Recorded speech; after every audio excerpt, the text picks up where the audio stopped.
So welcome to the Boulder City Council meeting for December 3rd, 2019. Before we get started, just remind people that sign up for open comment is closed in accordance with the council rules.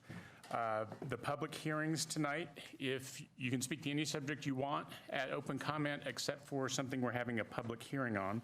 And so tonight we're having a public hearing on the certification of the 2019 elections. So if you wish to speak to that, you can wait until that public hearing. And then I'd like a motion to amend the agenda by adding item 8A, which is council discussion and input on resolution 1275, committing the city of Boulder to promote racial equity in city relationships, programs, services, and policies. Mayor Weaver, can I do roll call first? Sure, I'm sorry. Councilmember Brockett. Present. Friend. Here. Joseph. Present. Nagel. Here. Swetlick. Present. Wallach. Here. Weaver. Here. Yates. Here. Young. Present. We have a quorum. Can I so move for your request? So moved. Is there a second? Okay, all in favor of amending the agenda? It's unanimous. Okay, we will now go to open comment. And I would just remind us that at open comment, sorry? Oh, sorry, thank you. I forgot we had that. So, Councilmember Friend will read this resolution. Declaration. That's not going to stay. Hi, can I call the representatives from Boco Gear, Ozo Coffee, Scientific Aviation, and Uplight to join me up here?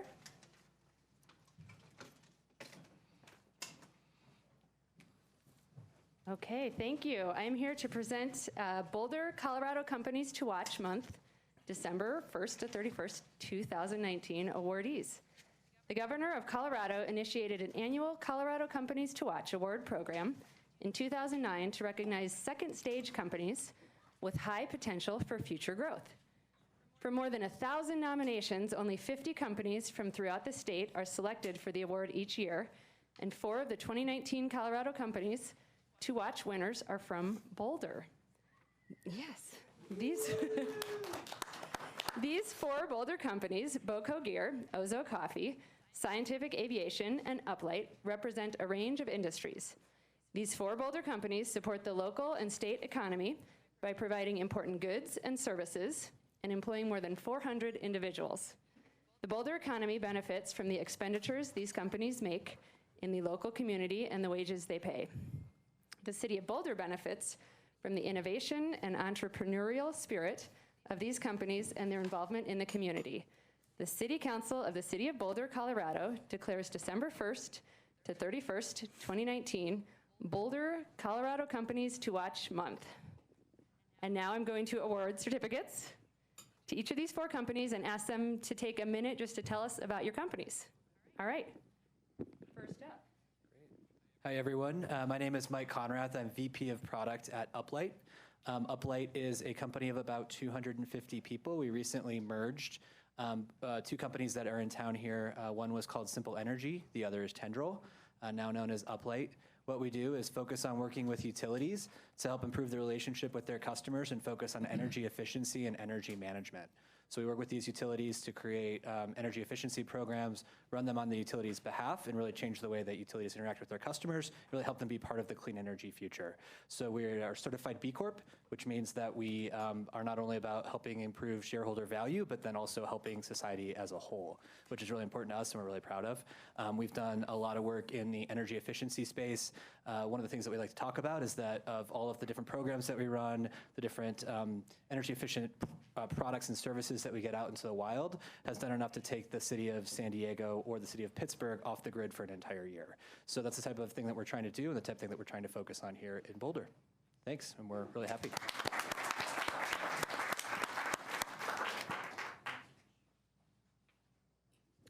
Hi, I'm Steve Gibson. I'm the Chief Financial Officer for Boco Gear. Clearly, we're Boulder-based. It's sort of in the name.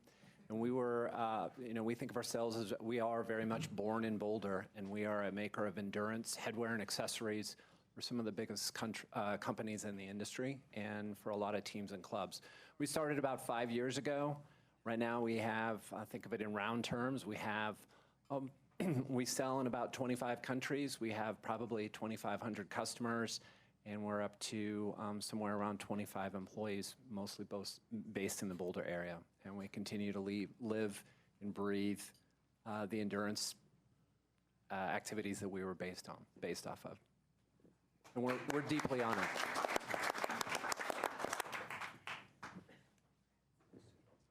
Hello, I'm Justin Hartman, founder of Ozo Coffee, and we're a locally owned, operated, and Boulder-born company, founded in 2007.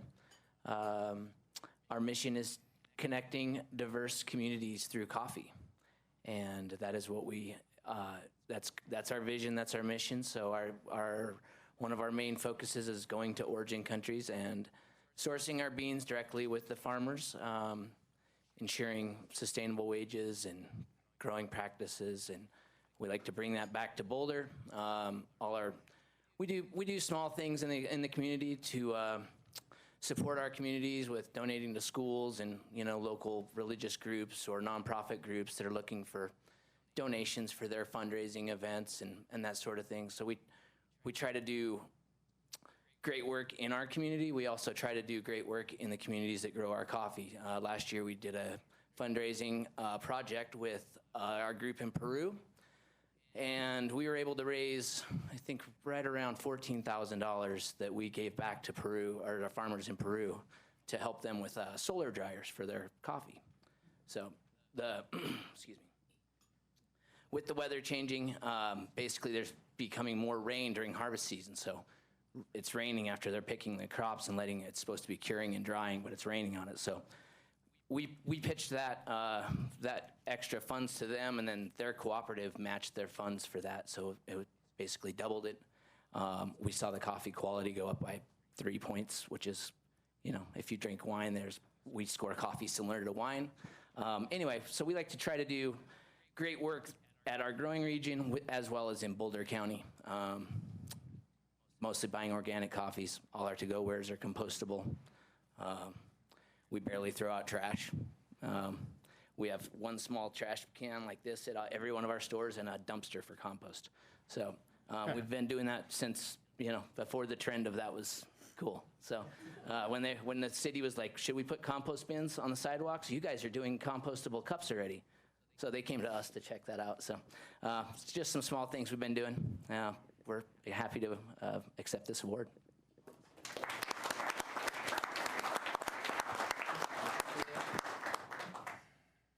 My name's Sonia Walter, and I'm one of the owners of Scientific Aviation. And as the name suggests, we do science from small aircraft and drones. It's primarily atmospheric research. It started off working mostly with universities who are interested in pure research, but in the meantime has expanded quite a bit to include a lot of energy companies who are looking to cut down on their emissions, so they're looking for leaks. And this summer, having gone from one man and one airplane to a company of about 10 employees, this summer we expanded over into Europe, and we're doing work for the United Nations in Norway and Romania, and there's a third project to be determined, possibly in Azerbaijan, looking at their oil production areas, and then also working for the European Bank for Reconstruction and Development in the Ukraine, also looking at their oil facilities. It's been interesting that the Ukraine has been in the news so much lately.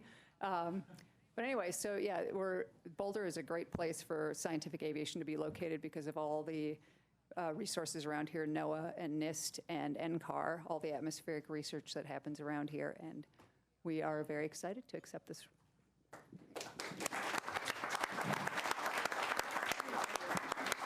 Okay, congratulations again to all of you. Thank you for representing Boulder so well.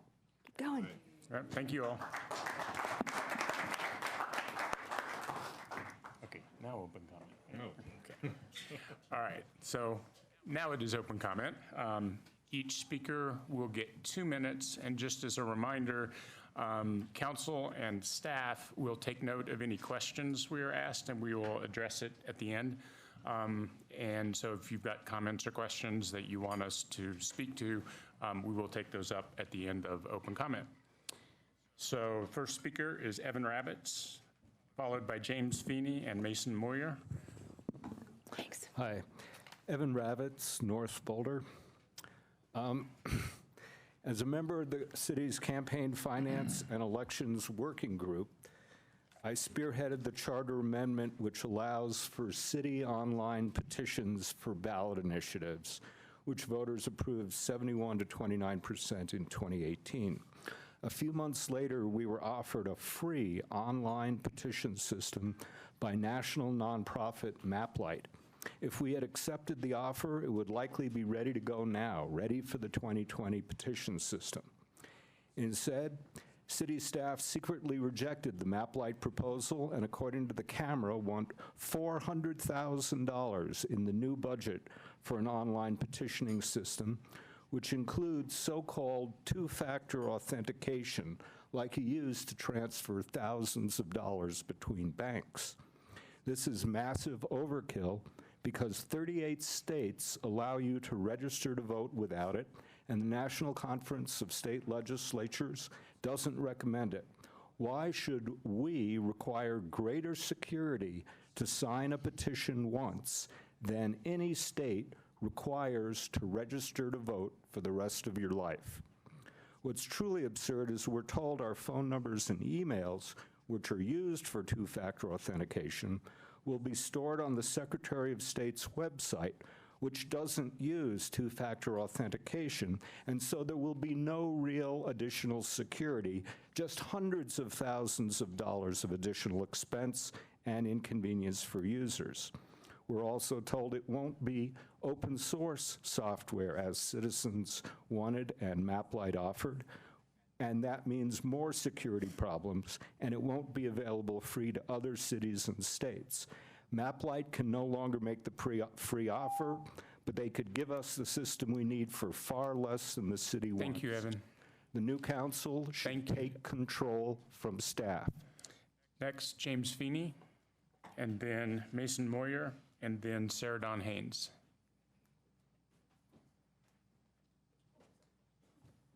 Hello, I'm James Feeney from North Boulder. Yesterday, Councilmember Bob Yates shared some thoughts on City Council agenda in his Boulder Bulletin, and I thought to myself, how should my concerns about dark sky ordinance enforcement factor into City Council agenda, given all the topics demanding attention? Seems to me that the answer is simply that my concerns about enforcement of an ordinance should not have to factor into the City Council meetings at all. As it is, the City of Boulder has a city charter which defines the legal duties of the City Council and its officers. In that charter, city manager is simply required to enforce the ordinance of the city. Enforcement of the ordinance is not supposed to become a matter of further and repeated discussion and review before City Council after the ordinance has been adopted. And enforcement is not supposed to be subject to selective application with some class of people entitled to protection of the laws and another class not so much.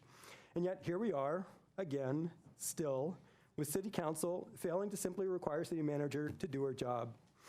There is still no what and by when.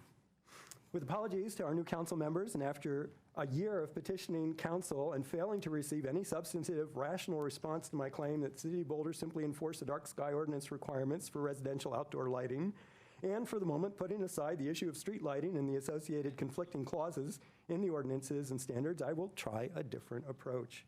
Now, subsequent to council previous request for and review of my specific complaint to the city manager, let me turn the table. Instead of me explaining to you why the ordinance must be enforced, let's have you, council, please explain to me why the dark sky ordinance is not being enforced for residential outdoor lighting in my neighborhood. If necessary, we may then address any dispute in district court. And so we are clear, I am not asking rhetorically for an explanation. I expect an answer. Thank you, Mr. Feeney. Mason Moyer, then Sarah Dawn Haynes, and Anna Seeger. Hello, Mason Moyer, Boulder, Colorado. Councilwoman Nagel, I'm here today because of you. I am here because a little over 2 years ago, I watched your campaign video and listened to your story, a young woman having been raised here Having come through affordable housing in which you leveraged the process to buy a market rate home and were a small business owner. All things I could relate to, but more importantly, you shared that you were in this to create a win-win situation for all of us. I thought that maybe we had a chance to elect someone who understood the process and challenges enough to bring that lived experience to council and help change our community. I, along with many other women in this community, thought the same. We elected you because your campaign promises, and we believed in you. Since being on council, I have found you uneducated on social justice issues, ignorant to even the most basic of race and class issues. Your privilege as a white woman has insulated you to the realities of our Black and brown community members' lived experiences and has done harm to many people. In addition, for those of us working to elevate marginalized voices, create equity within our processes, repair the harms that have happened for decades, and to live the values values as a community have stated in our comp plan, you angrily dismissed our concerns and called us obnoxious. It is my understanding that several of you opted out of GAR the last time it was offered, and that several of you didn't attend the listening sessions for people of color in our community, and that several of you have never stood up or spoken out for anyone of color in our community when harm was done. What was that on purpose? Tonight, I ask that if you're going to sign the resolution committing the City of Boulder to promote race and equity in relationship programs and services and policies, that you understand what you're signing, and do not sign it if you don't believe in it and that you don't want to be held accountable for it. So understand the language, know what you're signing onto, and if you need help or any education on this, there are plenty of people probably in this audience or within other programs that could help you. Thank you, Mason. No, hey, so we won't be doing any clapping. We want this to be a safe space for people to speak up with anything, so please do this, just like we always have. Sarah Dawn, and then Anna Seeger, and then Sean Rod. Hi, thanks. I just passed a gift on to Mirabai, and I'm holding my copy here, and there's a note for you, Mirabai. I had been told when I was considering joining you up here that my mentor said, "Are you ready for strangers to tell you how much they hate you in the grocery line?" And so I know that this is really hard. And this conversation about whiteness and race is so difficult. And so this is an invitation. I have some friends who want to join me, other white women, and I'm sure there's some friends of yours who might come, and we can do this together just in the new year, go through and have a book club. I know some other people who've done it. It's an answer. Everything that we could say or do as white people is inadequate to really face the challenges that we need to address anti-oppression. But we can do this. We can hang out. We could go to Trident. They have a fireplace. We can read. We can talk in a safe place and really learn. The conversation's never going to end in our lifetime. So I just hope we can engage and do what we can with what we got with where we're at. Thank you. Next is Anna Seeger, and then Sean Rod and Suzanne DeLucia.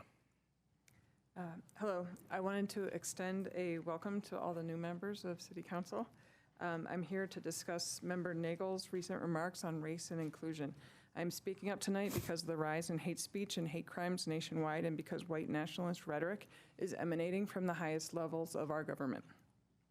Councilmember Nagel is white, privileged, and in denial that she enables and perpetuates racism and privilege. When signs were hung in restaurants, buses, and schools that said whites only, it wasn't to highlight the diversity of whiteness. It was to construct whiteness as a means to exclude people of color. And it is this historical exclusion that we seek to address. As a private citizen, it's up to Councilmember Nagel if she wants to be insular and uneducated, but she chose to be an elected official, and as such, she must adhere to a higher standard. In her comments and subsequent attempts at justification, Member Nagel was inarticulate, disrespectful, uneducated, and thoughtless. Not only did she deny the concept of white privilege, but she stated that the entire discussion was not even worth having. Such rhetoric is often found in white nationalist outlets that seek to curtail affirmative action with claims of reverse racism and seek to negate the issue of police brutality against people of color with statements that all lives matter.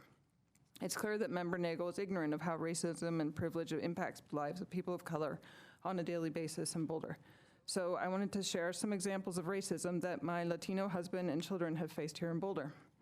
The bank teller refused to cash my husband's check and asked him where he got it from. My husband was pulled over at gunpoint by Boulder police on a case of mistaken identity. My husband was repeatedly asked what he was doing in a community garden because they didn't think he looked like he belonged there. My husband is frequently made to wait in line until all the white customers have been served, who arrived after him have been served. My husband was rear-ended by another driver and who then told the cops that my husband should be ticketed because he doesn't speak English. My son was told by his school classmates that they were going to get him deported. Thank you, Anna. Sean Rod is next. Suzanne DeLucia, followed by Riley Mancuso. Sorry, it's actually Rada. Don't know what happened to the A. That's okay. I'm here today because I was deeply offended by the comments that you made at the last council meeting.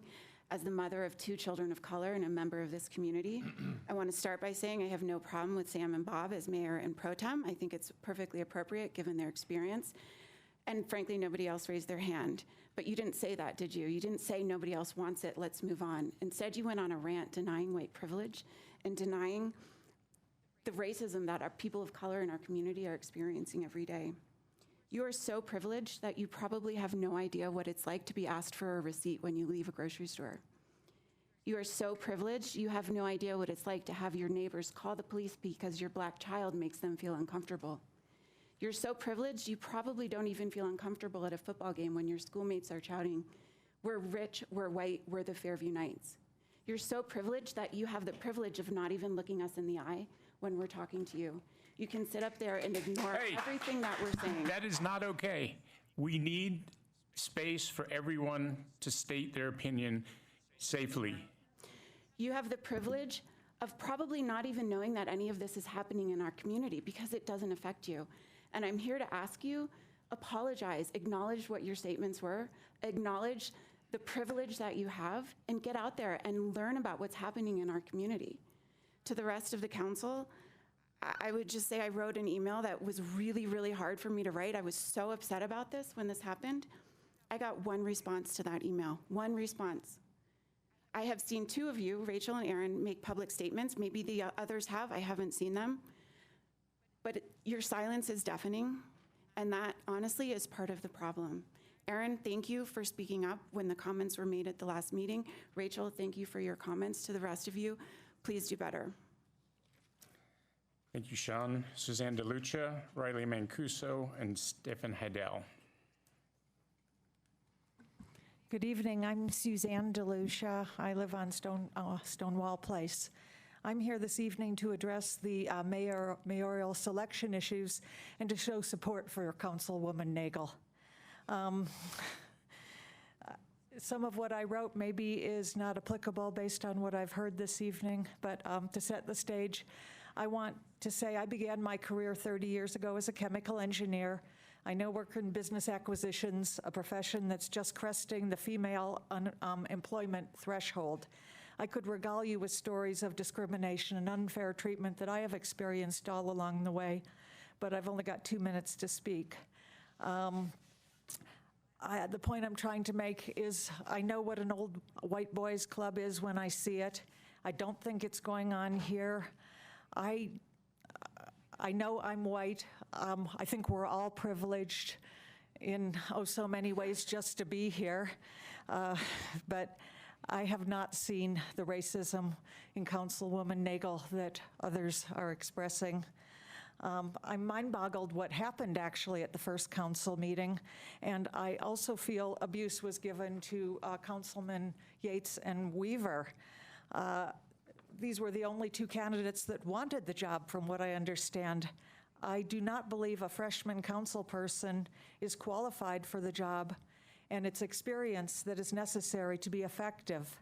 I worked on Councilman Wallach's campaign, and he jokingly told me he didn't even know where the restrooms were at the first meeting.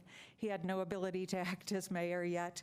It would be an extreme disservice to the community to have someone who didn't know the ropes trying to function in this capacity.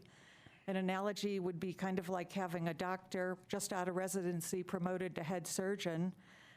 In time and through proven ability to work with the people, Thank you. Thank you, Suzanne. Councilman Nagel, for your wisdom and attempt to bring reason to the situation. I'm horrified. So next is Riley Mancuso, followed by Stephen Haydell and Mark Gelband.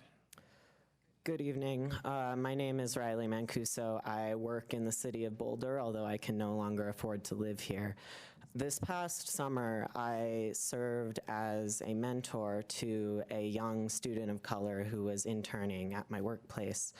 And as we spoke about his future career goals, he expressed significant apprehension and reservations about the possibility of moving to Boulder to work and to further his career, and because of the systematic racism that is still omnipresent in this city. I think people have already addressed the ignorance and insensitivity of Councilwoman Nagel's comments, so I want to make it clear to the entire council that it is not just about saying the right thing. It's not just about the words that you use or the lip service that you pay. The reason that the city of Boulder and Boulder County remain deeply racist and racially segregated places is because of your policies and your actions, all of which are influenced by the cultural and systemic and historical inequality of a country that not so long ago enslaved Black people, systematically excluded them from buying homes and living in neighborhoods, including in the city of Boulder. And it is up to, you need to make changes that show that you are aware that race, ethnicity, and all of these issues affect everything, from the arbitrary laws like the camping ban and smoking ban that are disproportionately, that are twice as often enforced against people of color in this city. You need to take action in all of your legislative decisions to overturn this legacy. Thank you. Thank you. Riley Stephen Haydell, followed by Mark Gelband and Richard O'Brien. Hi there, Stephen Haydell, Goss Grove. I'm here to talk about the snow removal, lack of snow removal from crosswalks, crosscuts, bus stops, the bike path. For the last few years, I've been dealing with this. Last year, I was disabled. I had broke my knee in the summer. I was on crutches. I was using a cane pretty much all winter. I would have been homebound. If you look around at the audience tonight, there's nobody here that's disabled. They probably can't get here. Just trying to come to the meeting, I went over to Alfalfa's to get some food. There's snow and ice all around the crosswalks there. I was on my bike, I had to lug that over. We've had a big storm, but this happens after every storm.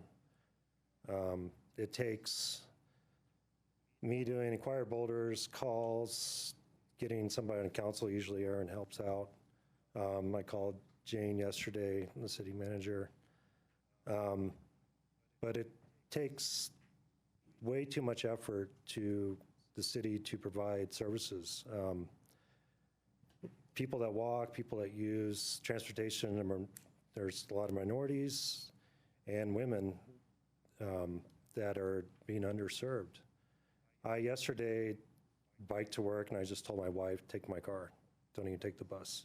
She did the day, she had to run after the bus on the Arapahoe because she could not get to the bus stop because it's under 2 feet of snow. And this is snow from the snow plows. There's Naropa plowed their crosswalk, and over the weekend it got plowed again under 2 feet of snow. So hopefully we can bring this up and actually fix the problem for the next storm. Thank you. Thank you, Stephen. Next, we have Mark Gelband, followed by Richard O'Brien and Patrick Murphy. I, too, am here to address Councilman Nagel.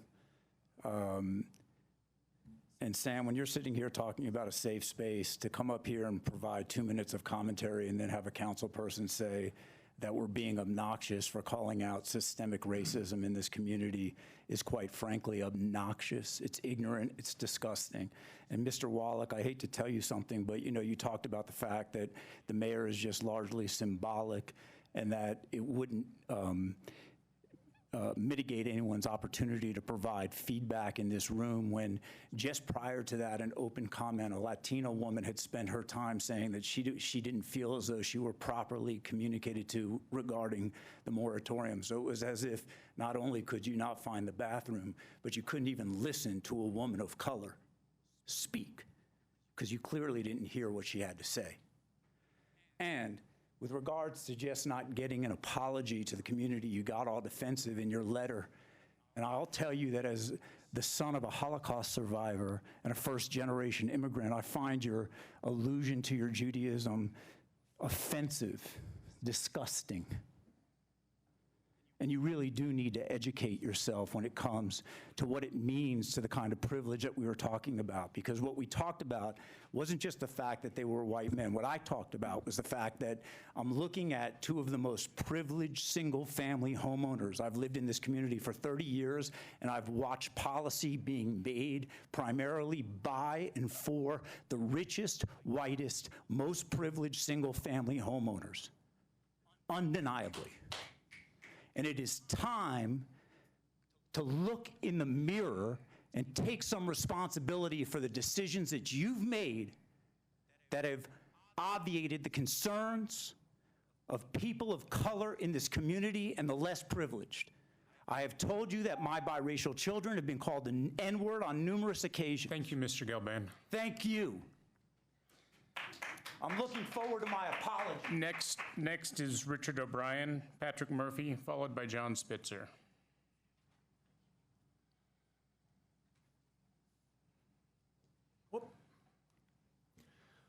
Hi, I'm Richard O'Brien, Moorhead Circle in South Boulder.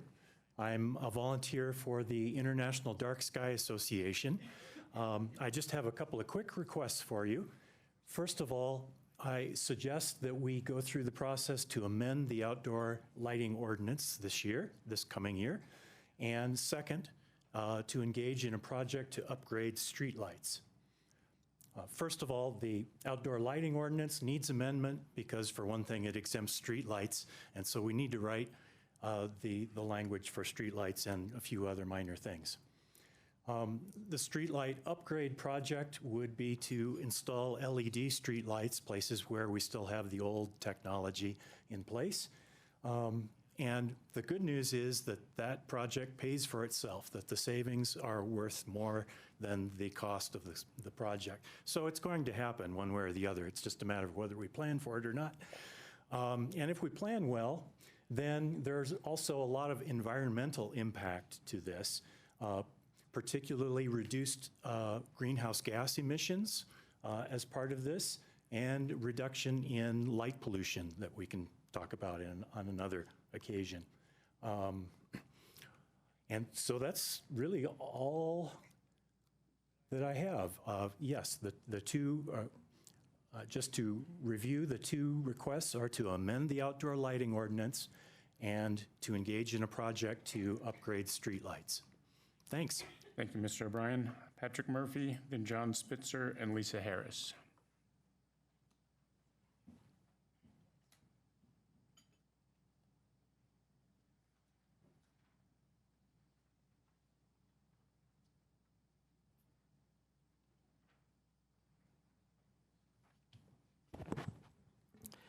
My name is Patrick Murphy. I live in Boulder.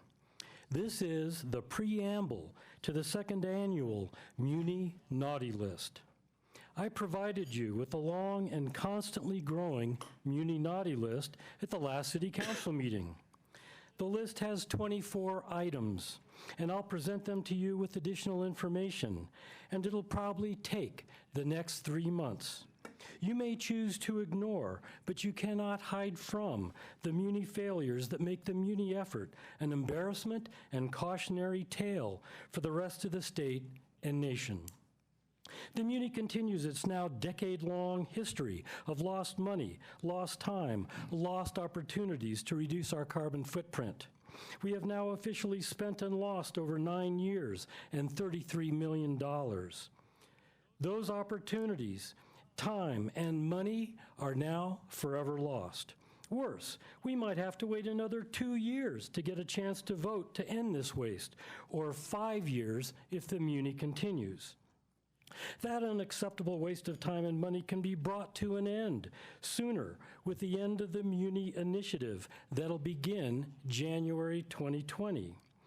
That initiative will be worded as follows. Shall the municipal utility effort be terminated and the existing City of Boulder occupation tax be repurposed for solar incentives, wind incentives, a City of Boulder administered renewable energy certificates broker, and programs that promote energy use reduction, subject to the same terms and conditions as the original tax, including being an exception to the revenue and spending limits of Article 10, Section 20 of the Colorado Constitution. Time to end the Muni. Burn the fiddle and let real carbon reduction begin. To be continued. Thank you, Mr. Murphy. John Spitzer, then Lisa Harris and Kathleen Hancock. Good evening. I'm John Spitzer. I'm a board member of Plan Boulder, but I'm speaking strictly on my own account tonight. I would like to welcome all returning council members and new members to the meeting tonight. I'm especially pleased to see a strong majority of you expressing support for a municipal utility. Getting to 100% renewables and off of fossil fuels is critical not only for this planet, but it's also very important for social justice goals, since climate change especially affects the poorest people around the world. With respect to Mirabai Nagel, I have known Mirabai for several years and find her to be kind, intelligent, generous, and compassionate. We should be proud of her accomplishments on council. I would also like to encourage you on council to work together and model the kind of collaborative leadership we see lacking on the national level. That comment also applies to the audience here tonight. I think rather than being rancorous and angry, we should all work together cooperatively to make it a better city, particularly on a racial basis. We have much to accomplish in the areas of housing, a healthy environment, and support for local businesses in our nonprofit community. Thank you for being here tonight. Thank you, John. Lisa Harris, followed by Kathleen Hancock and Ben Hendorf. Lisa Harris, 265 31st Street. 2 years ago, I was honored to serve as part of the Public Participation Working Group. We delivered our report to Council in August of 2017. And since then, the city has adopted many of the recommendations it contained, has created a working framework, and trained staff on best engagement practices. I wanted to address this new council, many of you newly elected, and ask you to please keep public participation as an important and primary focus. Some ideas to offer. Please prioritize statistically valid surveys of residents alongside accurate demographic data. Elected officials and project managers alike should be informed about and by the goals, values, and opinions of residents as they prioritize the work the city takes on. Second, I hope that council, staff, as well as boards and commissions will work to improve the degree to which a primary and first focus of every project is the issue at hand or the problem to be solved, and invite the public into the discussion of the problem or issue itself, rather than starting with a set number of predetermined options. Here I will note, third, that there is still wide variety across our boards and commissions, which essentially operate as an arm of council, and I wondered if they may also have occasion to be provided standards of public engagement, as well as the training that staff received. Last, I think it's important for us to be able to gauge whether these efforts are working. And when I read the City of Boulder's application on the International Association of Public Participation website, I came across the award winner for Research Project of the Year by a Dr. Bruce Brown, and I read with interest the details of his Measuring Public Involvement Effectiveness, an easy-to-use toolkit. I wonder if the next tool in our toolbox here in Boulder is a quantifiable way to measure how effective our community engagement is in specific instances, rather than just relying on public satisfaction surveys. Thank you. Thank you. Kathleen Hancock, followed by Ben Hendorf and Claudia Hansen-Thiem. Good evening. My name is Kathleen Hancock. I live here in Boulder. Congratulations to the new City Council members and to those returning. My comments tonight are about the importance of civil discourse and the very active democracy of Boulder. I'd actually hoped that the previous comments would be civil ones, and I wouldn't have to say this, but that's not been the case. So I hope that we can continue to engage in a more civil manner. I've learned a great deal from residents, city staff, and council members in the year that I've been active in local politics. However, I found myself and the group I help lead under sometimes vicious attack. The name calling, especially on Twitter, surprised and saddened and sometimes angered me. While those kinds of divisive attacks are routine in national politics, I thought Boulder was better than that. My hope is that we are a small enough city that we can do better, that we can sit down and read books together and talk at coffee shops. Face-to-face interactions ease the sting, reduce the vitriol in name-calling as we come to see each other as humans with many common interests. Boulder does suffer from racist attitudes. There is no question every city in this country does. We have to work together, though, to solve those. What is council's role? First, I ask each of you to set a good example by showing respect for a wide range of views. My experience with council has been positive in this way, and I hope it will continue. Second, set the example of being forgiving of mistakes. I am glad Mirabai acknowledged that she could have phrased some things better.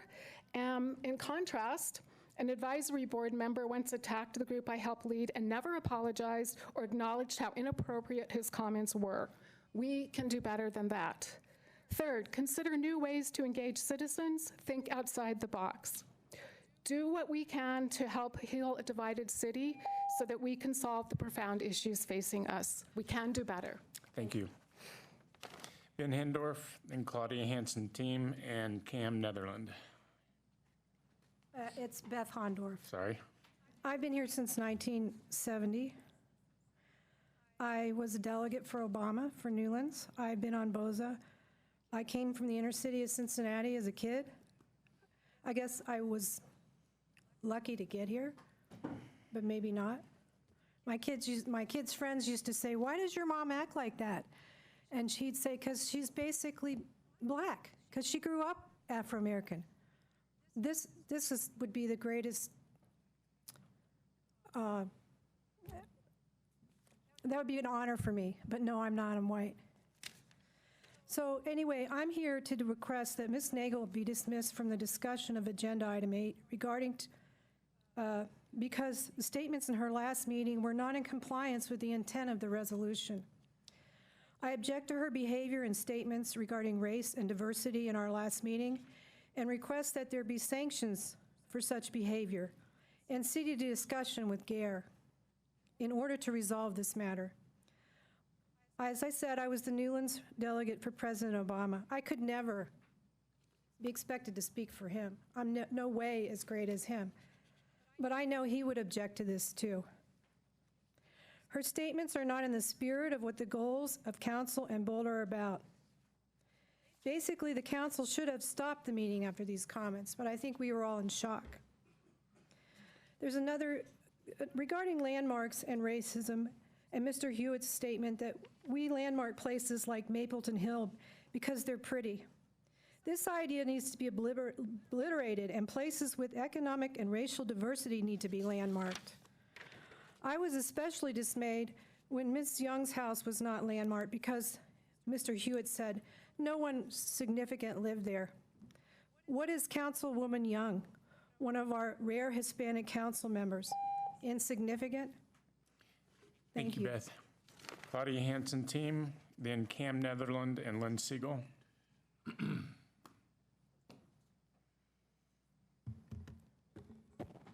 Good evening.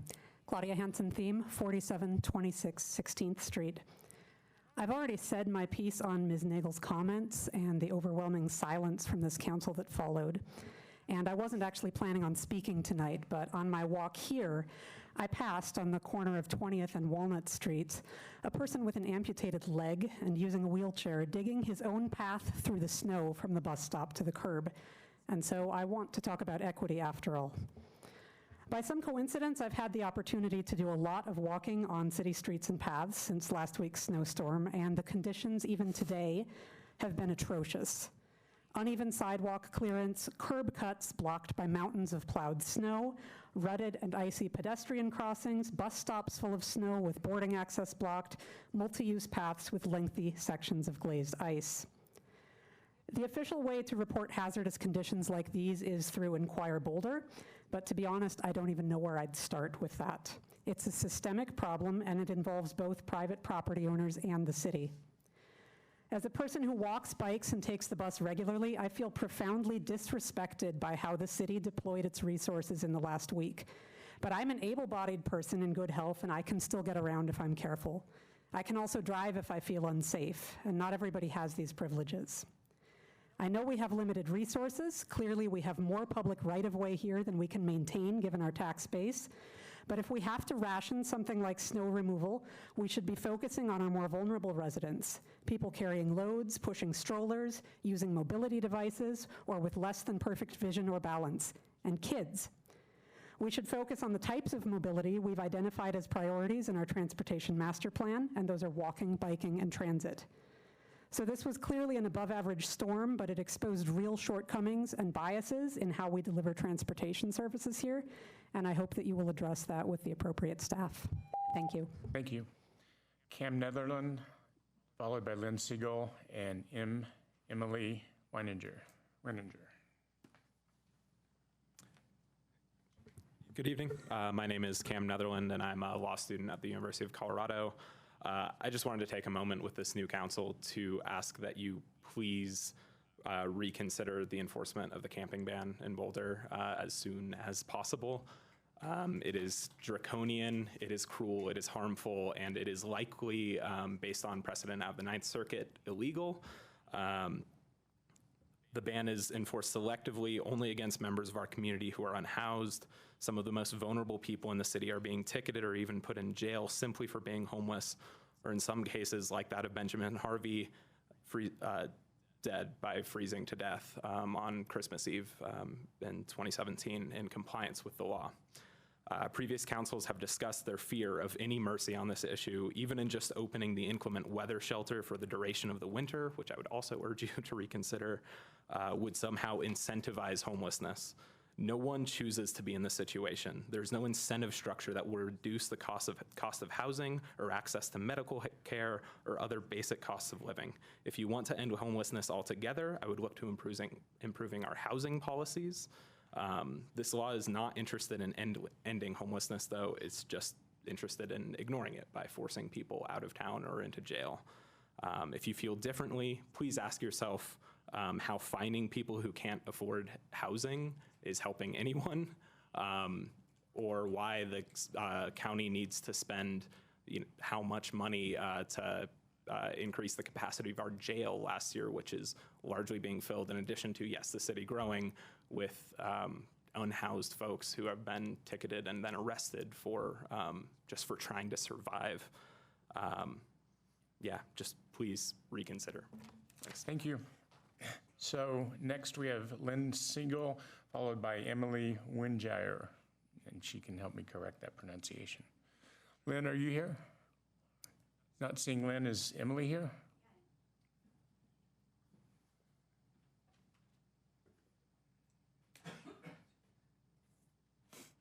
I'm Emily Weininger. Thank you. And I live in North Boulder, near Bob. Hi. So I came to the meeting with the planning board about accessory dwelling units, and so that's mainly what I wanted to talk about, but I also want to say that I appreciate the discussion about diversity and sensitivity in how we speak, and I would like to see us educate each other about the racism in this community and help each other learn how to speak in a way that is more acceptable for everybody rather than get mad and start fights. Also, I want to say that I've been on the bus the last week, and I can vouch for how this sidewalks are covered with ice, and it's really dangerous. But I want to talk about the accessory dwelling units and the housing in Boulder where we have lots of empty space and existing structures, and I would like to see them be filled rather than be building more and more condominiums and expensive apartment buildings. And So the accessory dwelling units, I think, are a good solution for that. It helps people who can't afford to live in Boulder to be able to live in Boulder. It helps people who would otherwise be isolated to live in community, which is really important for mental health and suicide prevention. It conserves resources. I'm an environmentalist, so rather than impacting the earth negatively by building more, we can use what we already have. It reduces traffic because there's less commuting. I would like to see more people per house, change it from being 3 unrelated people to have a ratio between space or rooms and the number of people in the house, and stick with reducing the number of cars. I'd like to see a partnership with RTD where we offer eco passes to encourage people to live in closer proximity, sharing homes, creating community. I grew up in a co-op house. My secondary years, we had 10 people in the house and 2 cars. Okay, so anyway, that's enough. Thank you, Emily, and thanks to everyone who came out to speak tonight. It's much appreciated. So we'll bring this back to staff and council. Staff, do you have any comments on what you heard? Yes, thanks. I'm going to address a couple of the items, but then follow it up with Bill Cowan, who will be speaking about the weather and plowing situation. So you heard from Mr. O'Brien, who had recommendations with regard to the dark sky ordinance. He's been very helpful with the city staff in regard to the initial version of the dark sky ordinance. And so I'm going to be asking the staff member that he's been dealing with to contact Mr. O'Brien, and they can talk about how to move on further. The streetlights is a more difficult issue because it's my understanding that we actually do not own them. They're owned by the investor electric utility, and so we do not have control over that piece of it. So that's one piece of information. So many people tonight spoke about racial equity issues, and I know that under 8A you'll be taking that up. So let me now turn it over to Bill Cowan, who will address the snow situation, and then after the city manager's reports, Tom is going to address the issue about the online petitioning. Bill, thank you. Before I talk about that, I do believe that there are some options that are available to us from a street light standpoint to get LED lights, and if it would be helpful, I could find that information and provide it to you. Yeah, you need to work with the climate initiatives people, so why don't you do that and we can report back on that. Okay, great. Thanks. Thank you. My name is Bill Cowan. I'm the city's principal traffic engineer and acting as the interim transportation director. And I'm joined here by Callie Hayden, who is our transportation maintenance supervisor. And I'm going to provide some information about this recent storm and our response to it. Before I do that, I want to spend a little bit of time to thank the people who were involved in this amazing response. A sincere thank you to Callie and to the 50 people who were part of our snow and ice response team. These were people from street maintenance, utilities maintenance, members of our fleet maintenance group that kept our vehicles up and running day and night, and other volunteers from the transportation division. These folks worked split 12-hour shifts so that every program vehicle was in the field and responding to the storm for 7 days straight. That's 7 days, 12-hour shifts.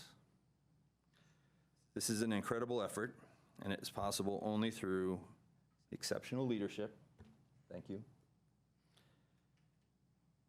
and dedicated commitment to public service from our staff, and I'm incredibly proud of them. I hope that some of you are watching, and I hope that you feel a sense of pride for the work that you accomplished.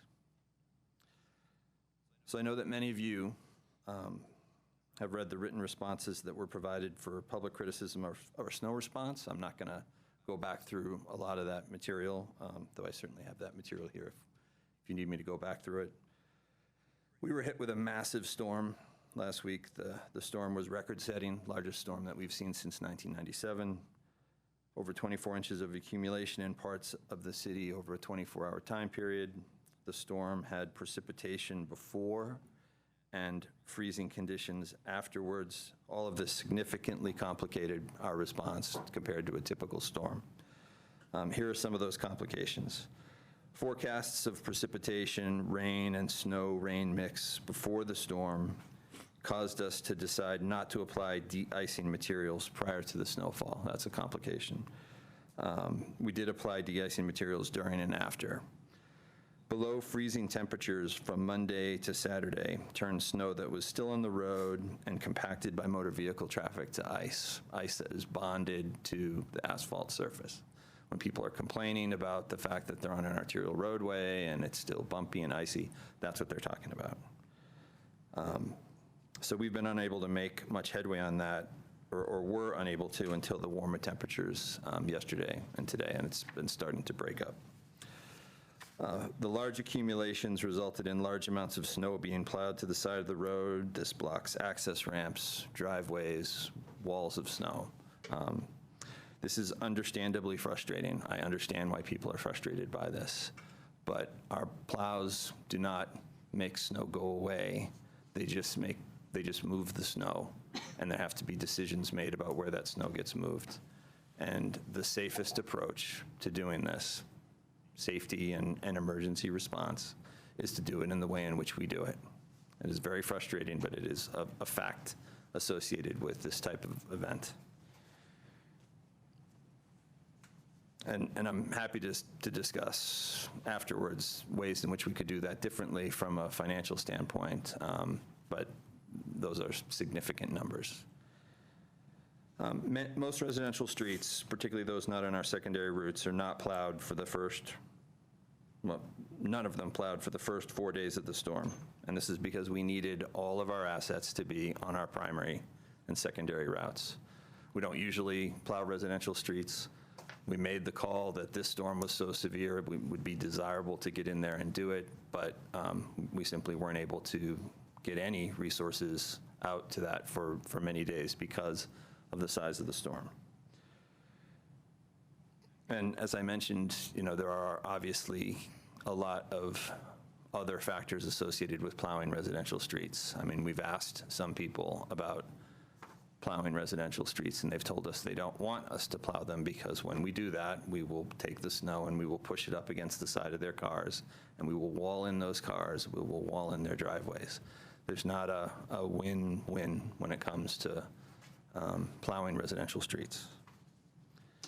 And then in many areas, bike lanes became the storage space for snow, which is also a very frustrating phenomenon. It's there's no other place, unfortunately, in many streets for the snow to go in that area if there's travel lanes and a bike lane and parked cars. And so we have to wait until the warmer weather starts to come out like it did yesterday and today, and then we go out and we take the snow that's in the bike lanes and we slush it out into the travel lanes, and we use the heat that's now present and the cars to then break up that snow and melt it. Until the warmer weather presented itself, that wasn't possible. So we're anticipating that this storm will cost the city approximately $400,000.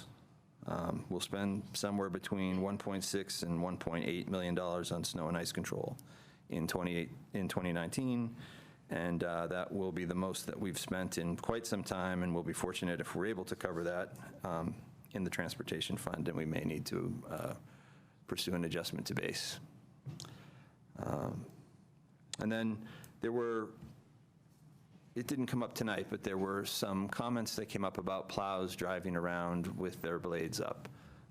There certainly are scenarios where plows do need to travel city streets with their plows up. In particular, if they're trying to get to their other routes, it's obviously much faster, and we need them to get to their routes as fast as possible. They can also be aware that we've just put materials down on a roadway and we don't want them to plow when the materials have just been placed. And they also can be applying material, so it's certainly possible that people who are complaining about plow blades being up are seeing one of these things. It's also possible that they're seeing trucks that are not city trucks, that are private trucks, CDOT trucks, et cetera, that are moving through our community to get to private parking lots or state facilities outside the city. People also complained about plows being just a couple of inches above the snow. It's obviously not our practice to plow a couple of inches above the snow, but there is a pressure that these plows are set at. And when you have icy conditions like this, that plow blade, if it encounters ice like it exists on the road currently, it's going to ride along the top of that ice, and that's going to look very much like a plow blade is not at the roadway surface. But it would be very damaging to our roadways if we were to apply more pressure. Digging into the asphalt will actually be easier than digging into this hard-packed ice. So I hope that information is helpful, and we're happy to answer any questions that you have. Bob? Bill, thanks for that report. That was real helpful. And thanks to your team, particularly Callie and all the people that were out or continue to be out working even as we speak here. And I know that you guys worked on Thanksgiving too, so thank you for being out there and giving up your holiday. Yeah. I just had a question, Bill. I'm sure you'll probably do a lessons learned or debrief after this, yeah. after the streets are clear, and you'll probably go back and reflect on things you might do differently, or if there's some funding needs, you'll bring those back to us as well. So I appreciate that. I know that some cities that get a lot of snow and have the same problem that you just talked about as far as, snowplows don't remove snow, they just simply move snow. Some cities do actually do snow removals. Is that an option for us? Is that something we've looked in, or do we do some snow removal, and is that something that we could expand upon? So part of the reason Callie's here is to tap me if I say anything that's not correct. So it is my understanding that we have to, and especially in a big event like this, we have to windrow or pile large amounts of snow, and then we have to bring in front loaders and dump trucks to try and move that out. There is a massive amount of snow that's currently piled at the Boulder Airport. So we do that. That is obviously a very time-consuming thing, and is probably not an effective strategy if you were to think about doing it on, say, every access ramp in the city or something of that nature. But we do have to do that, especially in situations where we've had to pile the snow in large reserves. Okay, thanks, Bill. Yeah. Mary? Thank you, Bill. I want to echo Bob's gratitude for the work that you and your crew did over the holidays. I did have a question about accessing bus stops and transit. I've experienced that myself, and it's quite difficult. And what are the challenges associated with clearing bus shelters and stops and access? So I don't know how many total bus stops we have. I do know that we have a subset of bus stops that the city has taken over maintenance responsibility for. It's part of approximately 204 locations in the city that we contract somebody to come in and plow for us, or shovel for us. And some bus stops are included in that list. RTD is also responsible for some bus stops, and some property owners are responsible for bus stops. I don't believe, however, that every bus stop is accounted for. And so there certainly are some bus stops that do not get shoveled or plowed and are probably in pretty bad condition right now. But we do try to use some resources to clear the biggest bus stops, the ones that we've taken responsibility for. What kinds of alternatives could be or have been explored to provide a little bit better access, perhaps things like partnerships with adjacent businesses, partnerships with adjacent neighbors, things like that? Have those been explored? Yeah, so again, some of the RTD bus stops are managed and maintained by adjacent properties. It's relationships that Callie's team's been able to put together. So we certainly have explored that, would certainly be up for exploring that more. A great idea that Councilperson Yates had raised previously is to try and explore some kind of a volunteer program for clearing a myriad of different things, and that remains an excellent idea for us to explore. So if there are community members out there that are interested in such a partnership, like adopt a shelter, adopt a bus shelter or something like that, who would they contact? I would say they should contact me. Thank you. Yeah. Karen? Yes, so Bill, thanks for talking to us, and I'll echo the thanks of my colleagues for the crews and the enormous amount of work that they did. Thank you very much. I just wanted one other access question. So definitely understand how with a big storm like that, the snow has to go somewhere, right? And so it often gets pushed into the way, whether that's a bike lane or a crosswalk or something like that. But some of the reports that we've gotten have been, there have been some significant mobility challenges for like pedestrians, like people with strollers, or the story that the woman told about the person in the wheelchair. Do we focus at all on making sure that the crosswalks are cleared kind of in the aftermath? You know, you got to get through the storm, but in the days after that, say at our major travel intersections, is there a focus on that at all? Well, the crosswalks themselves are generally cleared by the plows as they go through the street. I think that the issue is really at the access ramp. That's what I really mean. That's the problem, and that is not an area that I don't believe that any of the, well, maybe I'm wrong, are some of the 204 locations? Yeah, so some of those 204 locations that we have contracted out are crossings, and they might be adjacent to really high-use bus stops or critical connections through, those bike connections through the city. So some of those are, obviously not all of them, but some of those are. And then after the storm, we have folks still out. And so we do have people responding to residential roads, as well as going around to different Inquire Boulder tickets that we've gotten, whether it's a bus stop or a crosswalk. So we are trying to kind of get caught up on those. It's good to hear. Just in terms of the debrief afterwards, that might be an area to look at. If there may be some of those high traffic access points to the crosswalks that maybe we could spend follow-up time on. And if we were to pursue something like that, it would have to be something that's highly prioritized in that fashion. The 204 locations that we contract out, that cost us $45,000 in this storm. There's tens of thousands of access ramps in the city, so the math adds up very quickly. Sure. Bill, is there a list of those 204 locations anywhere for the public to have a look at? I can get back to you on that. Yeah, we can provide that. Okay. Adam? Not exactly.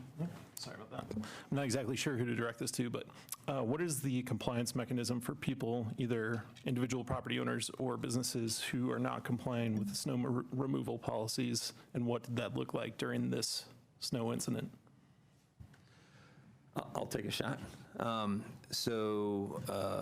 Like most communities, private property owners are responsible for the sidewalk in front of their property. The only exception to that is where we have a designated multi-use path. The city is plowing that. When somebody does not plow, I believe they're given the time period up until the storm ends, and at the conclusion of that, is that right? 24 hours? Oh. Can I go? Sure, yeah. Sure. So the law is that you're responsible for cleaning the sidewalk after 24 hours after the storm ends. And we always announce when we consider the storm to end, so you know when your responsibility begins. Code enforcement actually does enforce that. So there's a ticket that you can get, I think it's $100, if you don't shovel your snow. If you ignore the ticket, the city will contract with someone and have them come in and do it. The challenge, of course, is that there are so many sidewalks in the city, and we don't have an unlimited number of code enforcement officers. So there are still, I walked to work today, there are many sidewalks that are not being cleared. There are people who never do it. So it tends to be complaint-based. We can't possibly patrol the thousands of sidewalks in the city. So it always seems like we are not doing enough enforcement until we enforce against somebody. Then we hear we're doing too much enforcement. So, and I understand I don't have any information about the current storm. We can certainly get that to you, because obviously I don't oversee code enforcement. That's the police. But there was some suspension of that activity last year for some reason I'm not sure of, and we can get you more details on that if you wanted them. I just want to know the numbers for this one in particular, so we can. How many tickets were issued? And how many tickets were issued? How much money that's going to generate to hopefully offset some of this cost?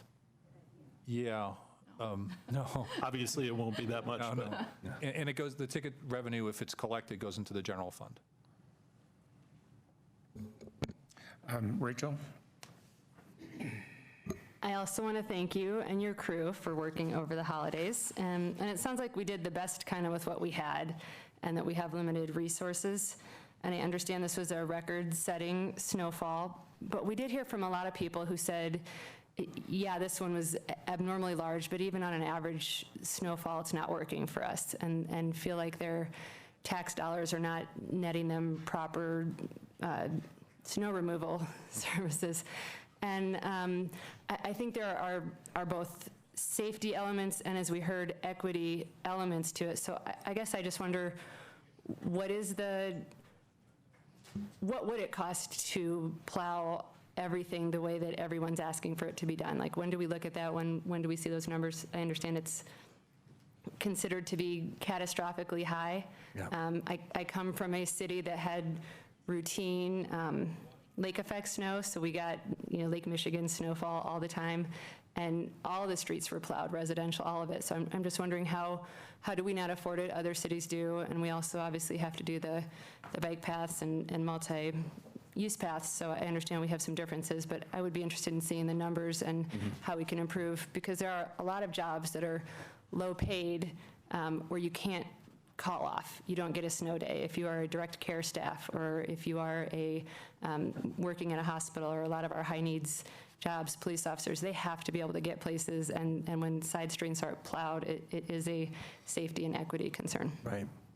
So I think what you said that was most intriguing is plowed the way that everybody would want it to be. So meeting everyone's expectations, which would be a myriad of different issues. We would need to probably break them down one at a time.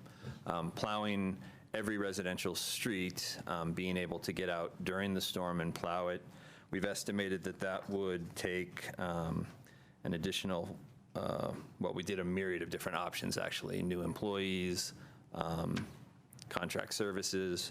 That could cost anywhere from an additional $1.3 million a year to $1.9 million a year. And that would probably provide pretty good service during a typical storm. It would be completely overwhelmed in an event like the one we just had. If you were to do the math I described earlier about bringing in somebody to shovel or snow blow or in some other fashion clear the access ramps, which is an issue in every storm that we have, that would just conservatively would probably be $500,000 every storm that we had. Mark?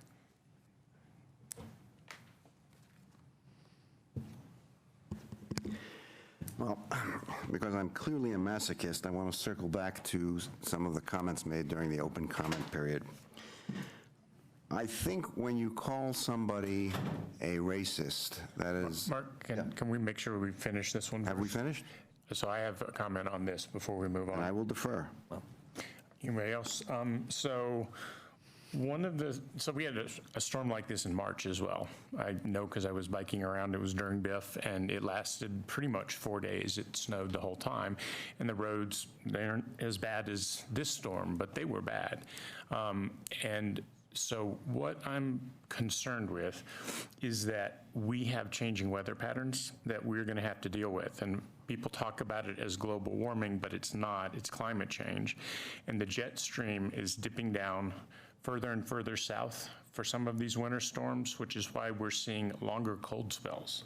And I'm afraid something we're going to need to look at, and this is in line with Rachel's comments about the budget, has the past approach to service, where we count on the sun being out after 3 days and warming temperatures, is that going to continue to be good enough? Because these are safety issues and equity issues, and I did see lots of people struggling on sidewalks during this storm, and so I think we're going to need to revisit this, if not at the adjustment to base, which might be the temporary thing where we put enough resources on this to complete the winter, but during the budget process, as you know, it's something that we've had a philosophy of operation around this since I've lived in this town, and it has been, we'll get a storm like this every 20 years, and then the sun will come out and it will melt everything off. Well, I want to revisit that assumption and see if that's the right thing for our community as we go through these changing conditions. So that's one comment, and then a question.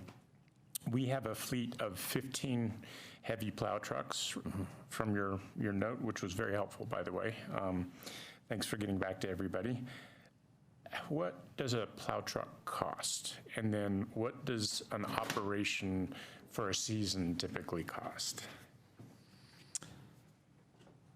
What does an operation for a season or the whole season? Two things. What's the capital cost? Yeah, and then what's the operation for the whole season for a truck on average? You don't have to give it to us right now. Oh, okay. I just think that's how we're going to look at I appreciate that. At any budgeting issues. Yeah. Like, you know, can we do better than we are now? Yeah. And what's the capital cost and what's the OpEx? And ongoing, the OpEx is going to be the bigger problem. But upfront, I think the CapEx will. Well, we welcome the discussion that you just described and are happy to provide whatever data you need to make an informed decision. Okay. How will you work with our sustainability folks to approach the climate change question? Well, it sounds like from what you've just described, we should contact them and find out what their predictions are for what we should expect in terms of changes in events in the years to come. Yeah, and we have some great resources in town that could probably also help with that at the federal labs if we could do some kind of partnership with them. So, okay, are we done with this discussion? Okay, thank you very much. Anything else from staff? Yeah, Tom wanted to talk about online petitioning. Okay. So I've updated before. We are working to finalize a contract with a vendor that we've identified through an RFP. I will remind you that this is unprecedented. No one's ever done this before anywhere in the world, done online petition signing. We have a product. We have asked the Elections Working Group to re-engage with us. So we've scheduled a meeting on December 16th to have them go over the contract provisions and the plan and to get their input before we finalize the contract. So that meeting is tentative. We're trying to make sure a majority of them can be there that date. But we've been working on this for a couple of weeks, and Mr. Ravitz will be invited to that to share his views with the city staff. And I also wanted to remind the community that the study session next Tuesday includes an item on the municipalization. There are a couple of speakers on municipalization. Tonight, we'll have a detailed report for council and a study session on that next Tuesday. Great, thank you. Okay, bringing it back to council.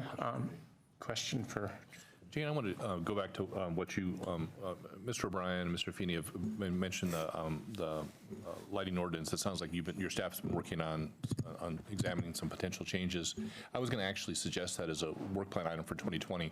It sounds like it's already maybe a work plan item for 2020, or do I need to formally ask that to be? I would say to ask for it. Okay. I don't know how big of a work plan item it is, so I probably shouldn't say this, but I don't think it's a huge one. That doesn't make sense. Yeah. Tom and I have talked a little bit about, Okay. too, about some changes to the ordinance that could be cleaned up and whatnot. So, Yeah. well, I'll make a request. Okay, that would be perfect. You know, and we'll talk about it at the retreat, and then maybe your team can size it. Yeah.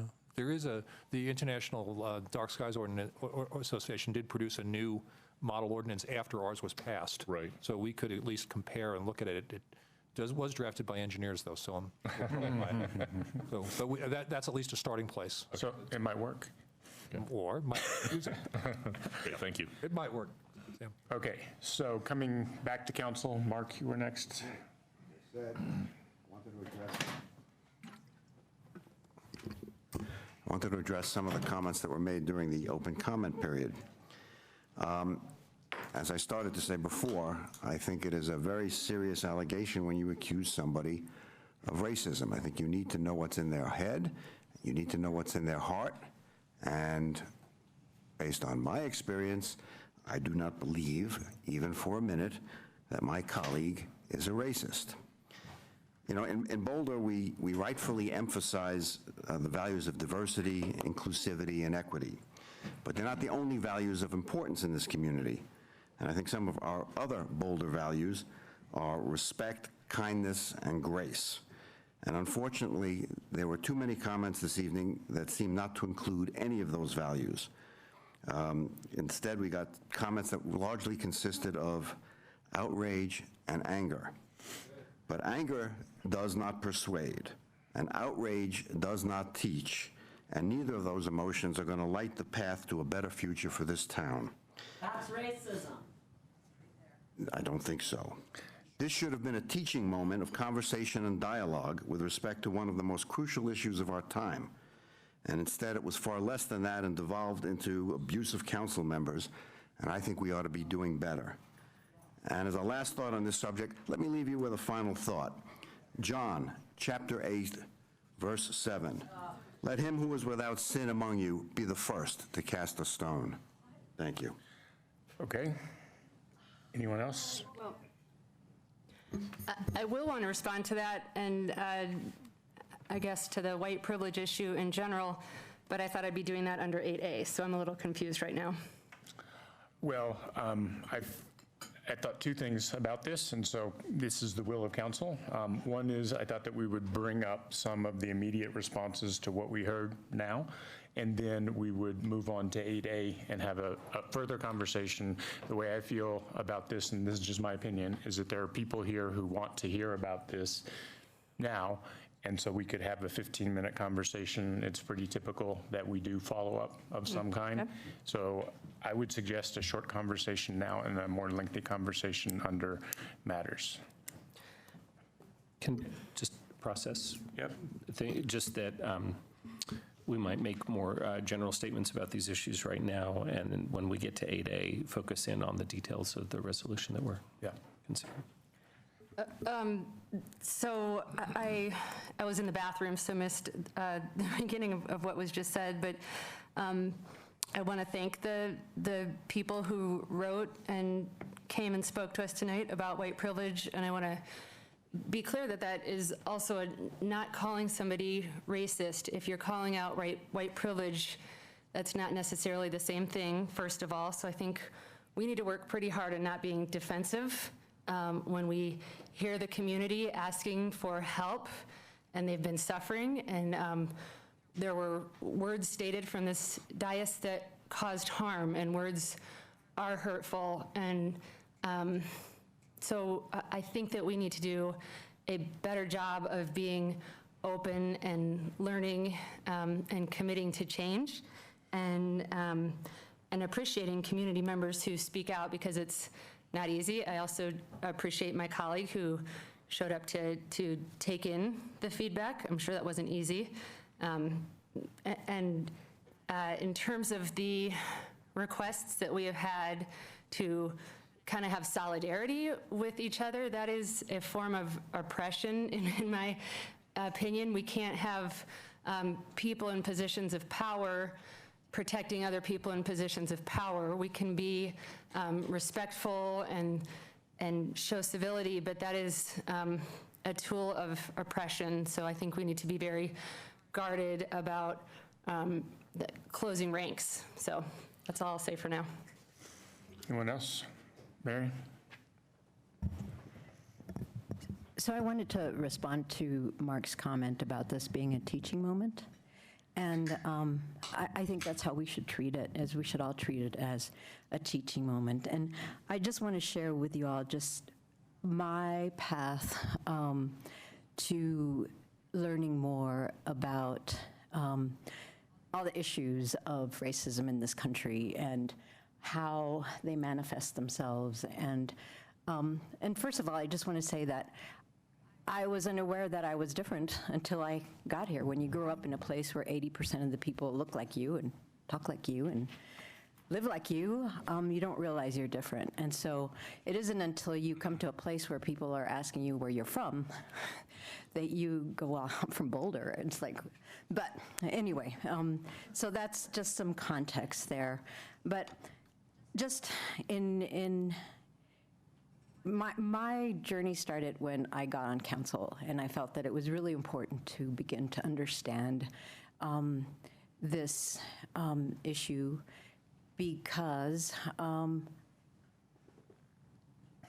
I started getting, because I was the only person of color on, I didn't even know I was a person of color, but because I was, I started getting emails and calls and having conversations with people, and I just thought that it was very important for me to become educated. And so I started reading, and I've read a lot of stuff. But it wasn't until about 1.5 years ago when we started down this GARE journey with the Government Alliance on Race and Equity was that I started reading history and really digging into the history. And some of the stuff that I'm finding out just really hits home how deep-seated our policies are, especially in this town. And I'll give you an example. It goes back all the way to 1859 and the founding of this town when of course, Native Americans were displaced. And then you fast forward a little bit, when the city hires Olmsted Jr. to do the city planning. And some of his recommendations are to do things like allow, sell the lots for $1,000, which was really, really high at that time, so that only a select people can live here. And then, and Olmsted actually despised Native Americans, by the way. So fast forward even a little longer, when Boulder decides that we will not have dirty industries. So what happens when you decide to not have dirty industries, when you have denied African Americans, Black people, the right to an education? Well, immediately they all leave because they can't find jobs. So when you compound all of those things together, you begin to get a picture of the answer to the question of why is Boulder so white? And so I'm just saying all of this because I wanted to share with you all that this is a self-guided education. And you have to start with some intent and some curiosity and a devotion to, of time to it, because you can't call somebody a racist without knowing and understanding that we all are. We all are, because we live in a structure and system that was founded on policies that were working against Black people specifically. And so I think we just need to move forward and be kind to each other and understand that not all of us have spent the amount of time that it takes to really begin to understand how complex this is and how enormously taxing it will be to dismantle it. And so I just, we'll talk more about this, but I just wanted to share that calling somebody a racist is a failure to understand that we all are. And I think that's where we need to begin, is to understand why that is. Anyone else? Aaron. Thank you for that, Mary. It's very powerful. Just a few additional thoughts. I mean, I think, as Mary commented, and I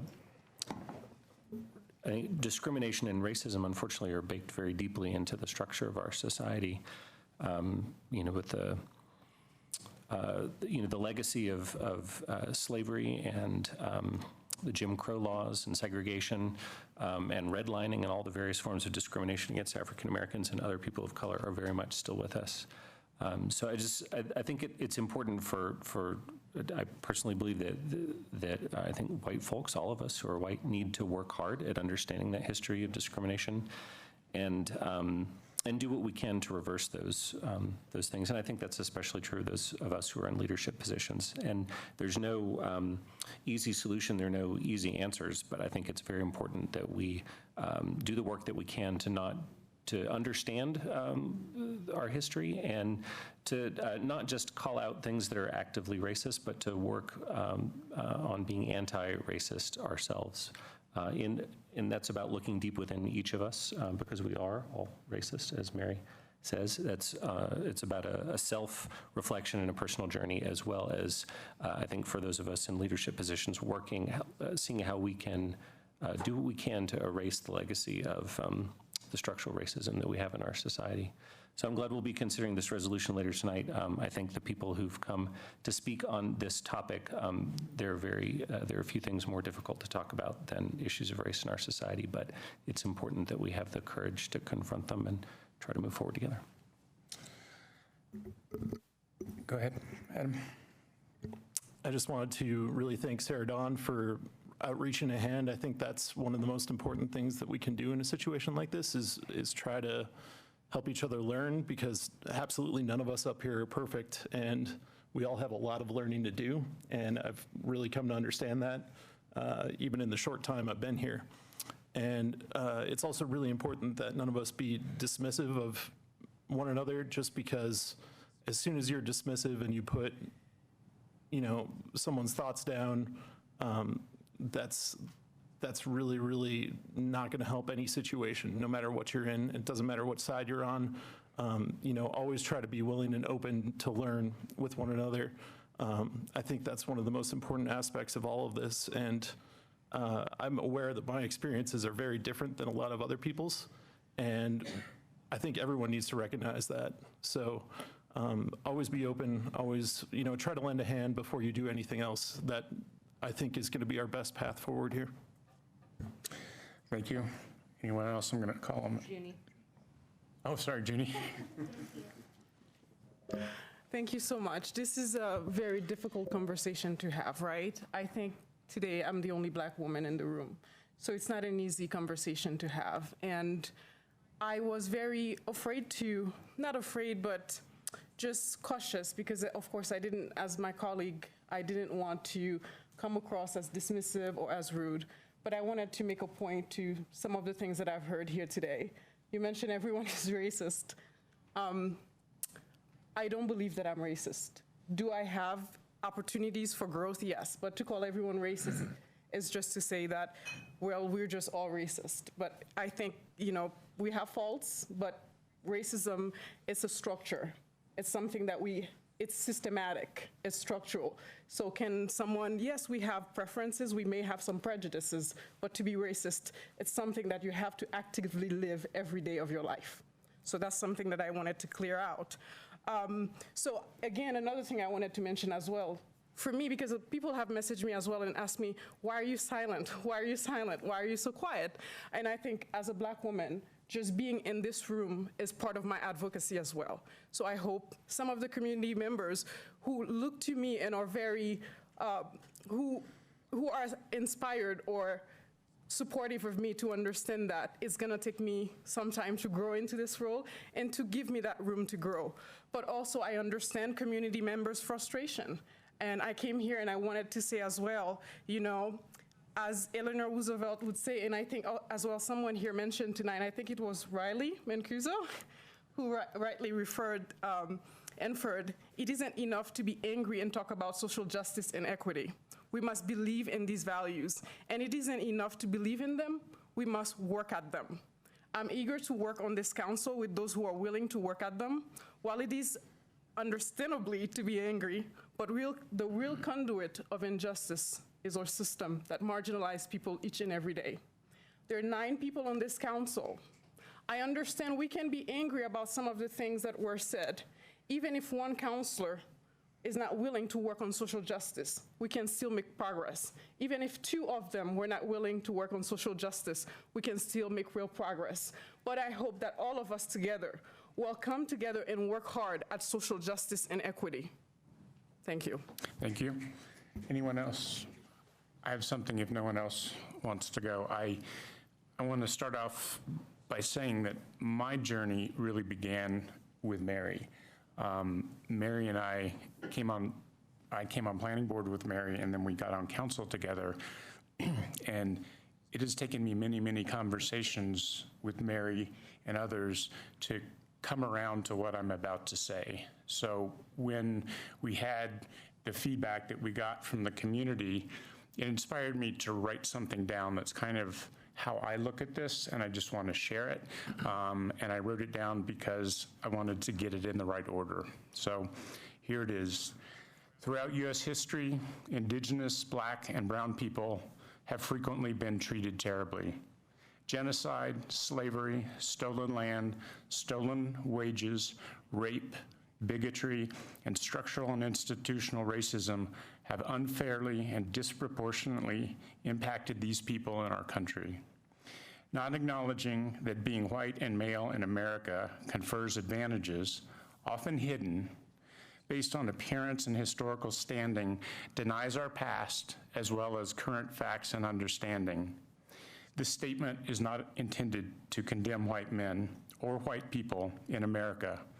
Most are people of goodwill, but most of us are at different levels in our understanding of issues of racial and gender bias than people of color and women are, for the reason that we have not lived the same experiences. Acknowledging the existence of white privilege by white people does not diminish our worth as human beings nor our accomplishment, but acknowledges past and ongoing harms that have occurred to others. We must commit to constant and continuous work on racial justice as individuals, as a city, and as an organization.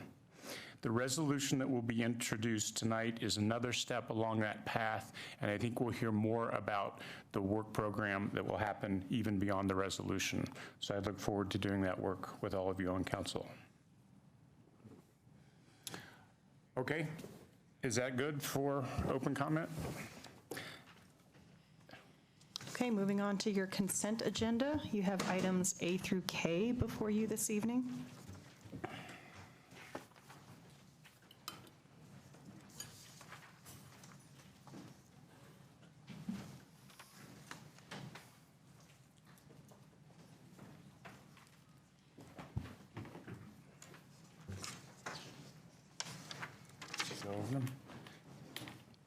Lynette, do you review them, or do you just want us to vote?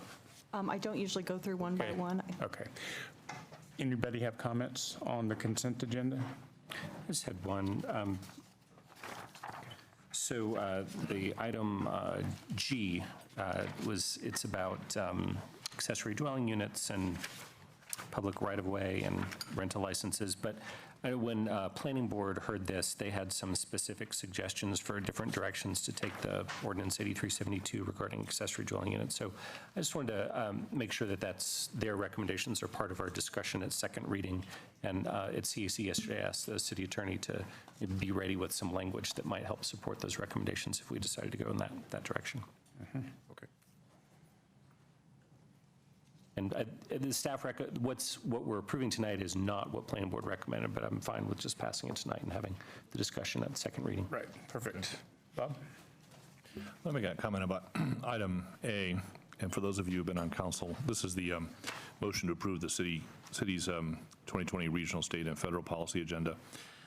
This is basically our lobbying documents, a long list of about 4 dozen positions and statements and oppositions and whatnot to various things that are either pending or theoretically could come to the attention of legislators outside of this room, and our positions on those ahead of time.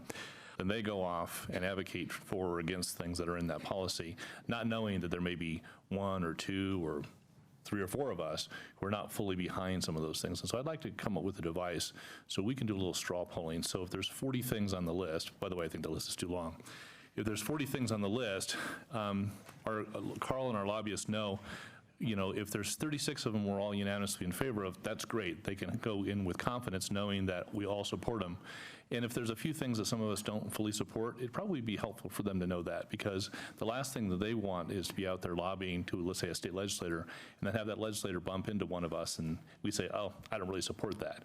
And so I'd like to come up with a device where we can communicate to each other and to the community and to our lobbyists what things we unanimously support, and which things are supported by a majority. I'm happy to support the whole majority. I'm not suggesting that we should go out there and have a different alternative point of view, but it is a difference between a majority support and unanimous support, and I would like to work on getting a way for us to communicate that to our lobbyists. So I'm going to vote in favor of this, but this is a defect that I think has been in our system for a number of years, and let's see if we can fix it this coming year. Rachel. I'm looking at 3E, the food tax rebate. I don't know if the person who worked on this, staff member, is here, but I wanted to say I really appreciate the attention to person-first language. Whoever did that, awesome. And second, I'm just wondering, why are we taxing food, and will that conversation come up at a later date? It seems like, I understand we're giving a rebate for it to qualified people, but it would say that not everybody will probably apply for the rebate who is qualified, so there's an equity issue there that I don't understand. Sorry. Forever, we have taxed food, and for a long time, we've given the rebate. And the rebate was the council's answer to the equity issue. If you want to bring up the issue about should we tax food, then that would be a work plan item, and it will definitely impact the city's budget, and there will be budgetary reductions as a result of that, but that, again, is a policy answer for the council. So you would want to bring that up with your fellow council members. You're welcome. And I just have a follow-on to that. One of the efforts that's going on through our IT department in coordination with the county is to try and get a one-stop shopping website so that becomes easier, because right now it is very fragmented. So we're thinking about that as well. Right, and in fact, the city is a leader, along with Google, to develop the portal into the city offerings with regard to equity issues and other matters. So we're hopeful to bring that forward, and this was recommended by the council at a study session last year. So we are working very diligently on that effort. Anyone else on the consent agenda? Just real quickly to tag on to that one.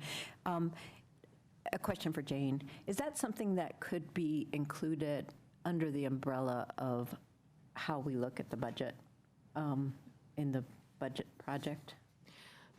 Right, so you'll be talking about the budget project next week at the study session, and if that's part of your direction, that we look at the food tax and its implications on our budget, we definitely can look at that.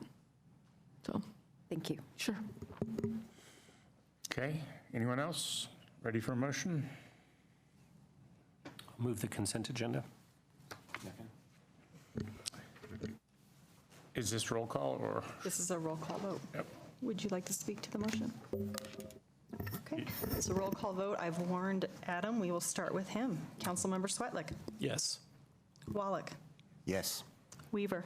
Aye. Yates. Aye. Young. Yes. Brockett. Aye. Friend. Yes. Joseph. Aye.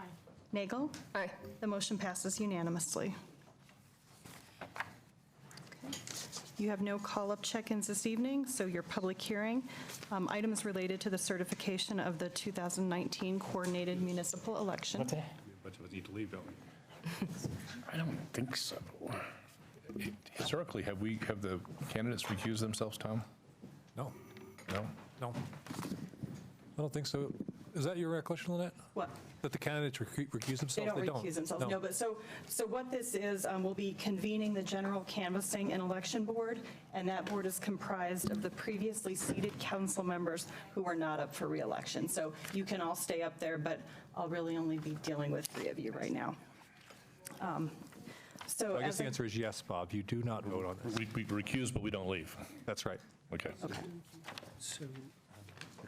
So the council sits as the general canvassing and election board, and I, as the city clerk, serve as the secretary of the board and the designated election official for the city.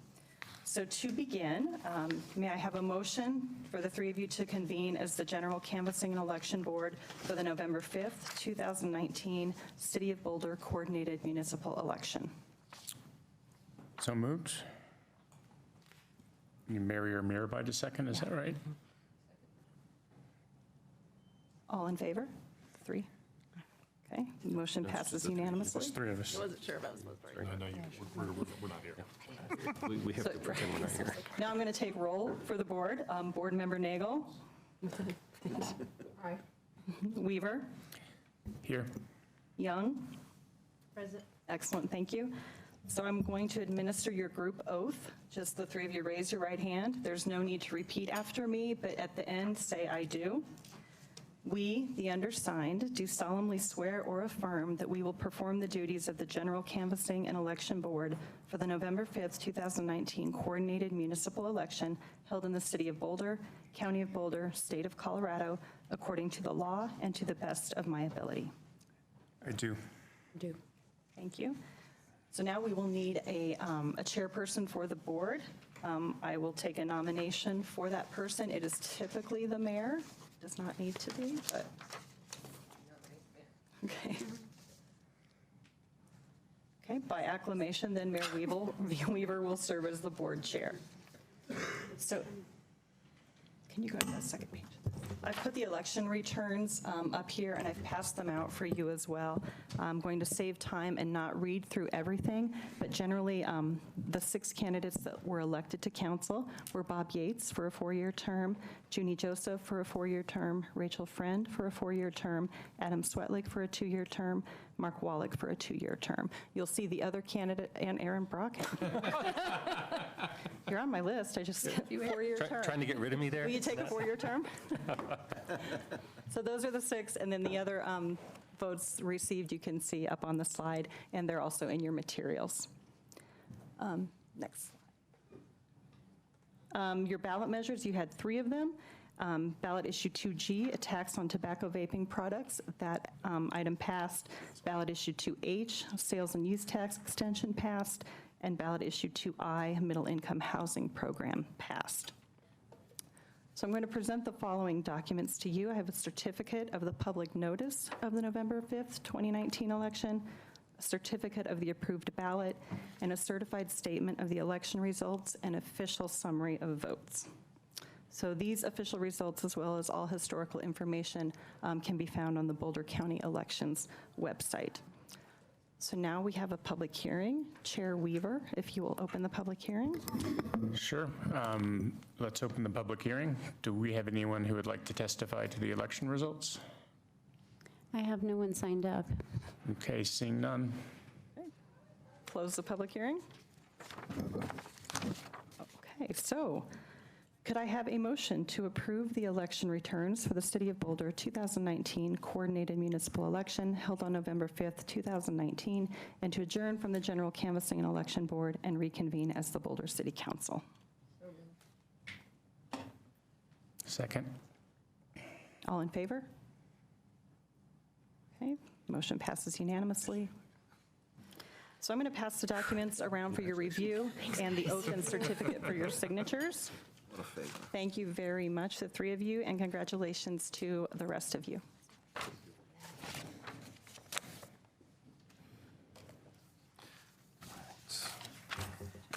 Back to our regular business. Under matters from the city manager, we have an update on citywide special events. So presenting on this matter, excuse me, is Mike Eubank, who is our special events coordinator and is very knowledgeable in this area. So Mike, take it away. Jane. So thanks for the opportunity to present and share some information about special events. I think we do this at least once a year, and if there's something that comes up, we like to kind of get in front of you guys ahead of time to let you know what is actually in the queue and what's happening for next year, so you're not surprised. The memo does go through a number of events that transpired in 2019, and also identifies a few events that actually will be new or changing in 2020, so you're actually up to date and aware. I would like to acknowledge, especially for the new council members, that this is not an approval. We're actually seeking your consideration for us to move forward with these events that actually are being applied for 2020. They will go through the normal review process and through the same process we do for all our special events. We're just making sure that you're aware in advance, and also making sure that if you have concerns before we get to probable, we're a situation right now where actually possible, and so we want to make sure that before we start negotiations, make arrangements, identify partners, and move forward, we're not pinned in a situation where we can't get out of it, and we want to make sure that you're aware of and we're moving in the right direction. Okay? I would like to acknowledge... Mike, I just want to make sure I understood what you just said. This is kind of a process question.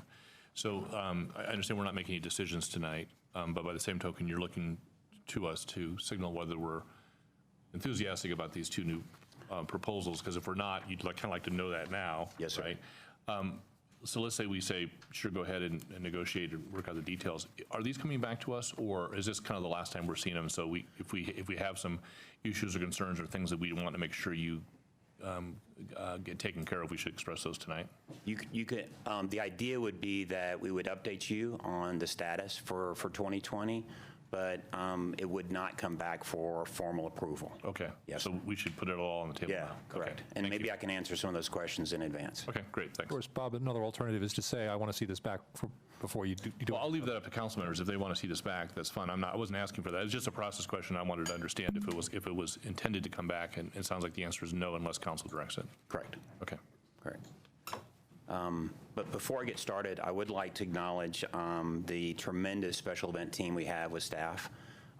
We have about 13 departments and about 30 people within those departments that work diligently to represent the city of Boulder extremely well in special events. A lot of these people with police and fire and planning development and risk management and the attorney's office across the board have other jobs and the other responsibilities in the city. And so I think I'm one of the only persons in the city of Boulder that actually is tiered to special events. And so this team does a phenomenal job to make sure that we button and close every deal that protects the city, that protects our community, and protects the council, as well as staff. So we just want to make sure that that team is the person that carries a lot of information and weight and review before we even get to a permit that we assign. So I just want to make sure that you're aware of that. I don't know if you had a chance to look over the 2019. Some of those are kind of obvious, and we wanted to make sure that we identified a laundry list of different events that we do provide throughout the city.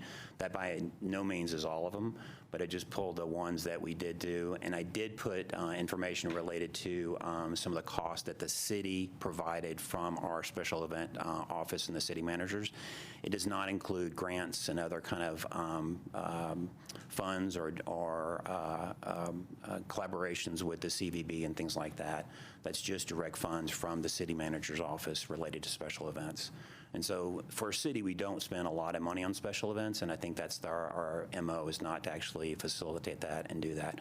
But the ones that we do spend money on are very high quality and provide a good benefit to the city and also diversity in the city as well. So if there's no questions on 2019 events, and I'm not trying to rush you. I do have a question. We had the consultation with the Indian tribes, and I didn't know if that was something that we wanted to include here, or is it done separately? Because it seems It is well done worth calling separately. out. Okay. Yeah, it's a collaboration between many departments, but in particular, open space in the city manager's office. And so you approved in the budget for 2020, you've approved those dollars already from both the city manager's office and open space, and that's underway. So it's separate from the work that Mike does. Thanks. So we're good. If I could go ahead and move to the 2020 events. There's no other issues on that. I will make one comment on the 2019, I'm sorry. We did lose our full Ironman, and I just wanted to clarify that that wasn't by any means a issue related to the city. I think that sometimes if you look at our historical pattern on events at large, there's a kind of a seasonal kind of like opportunity for events, and they kind of run their season. And we did a great job with the full and facilitated that for 5 full years. But we still have a great relationship with Ironman and still do the half on a consistent basis, and that one is still sold out. So just overall, our event season kind of fluctuates, kind of high and low throughout the years, but it stays pretty consistent at the 150 range. And I think it has a lot to do with just the fact that we have a certain amount of venues that are available. And so it doesn't tend to actually go tremendously high or tremendously low, because as soon as someone backs out, we have a great opportunity to be very selective and very conservative to pick the right person to come in and facilitate that open opportunity. Okay. So for 2020 events, we're really excited to actually have a... Mike, hang on, you got a question? Sorry. Yes. I'm a little confused as to the funding that will or will not be provided for the Jaipur Literature Festival. Sure. What is happening in 2020? It says zero cash. So in the past, council has approved cash, which we have not done for any other event.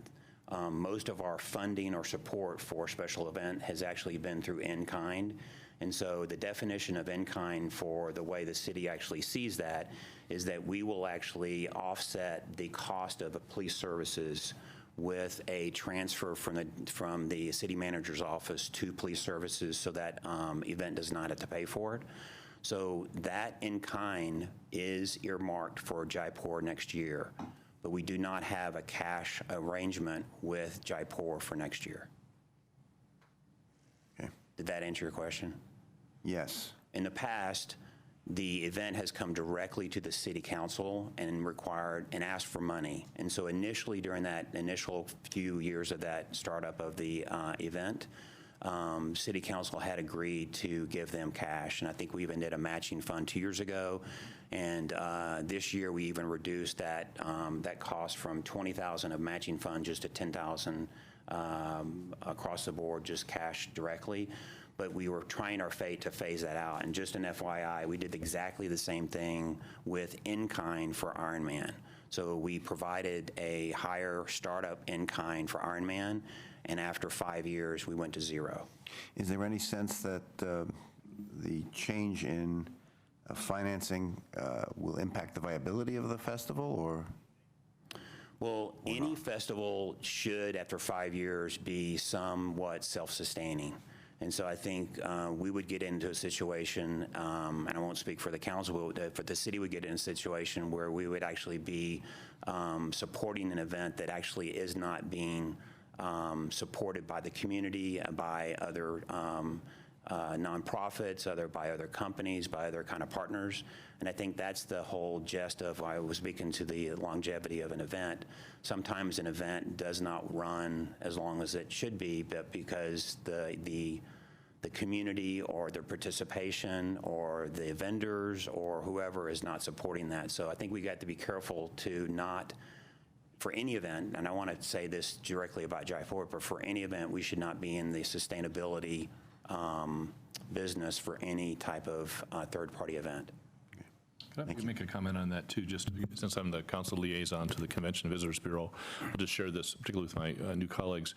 The Convention and Visitors Bureau also supports many of these events that Mike referred to, and they all have a similar policy. Typically, if a new event is either created here in town or comes to town, and is deemed worthy of support, the CVB will support it for 3 years, from year one or year zero through 3 years, and often on a declining basis. You know, it's not, for example, Jaipur is an example of that. For example, Mark, where I think the first year CVB gave $40,000, I think the next year it was $20,000. So they'll do that, and 3 years is pretty much their limit and their rule. And with the same philosophy as the city has, which is if an organization kind of can't get up and get its feet under it and get community support or sponsorships or wherever its source of funding after, 3 or 4 or 5 years, and then maybe there should be an examination about either the size or the scope or the community acceptance or whatever. And so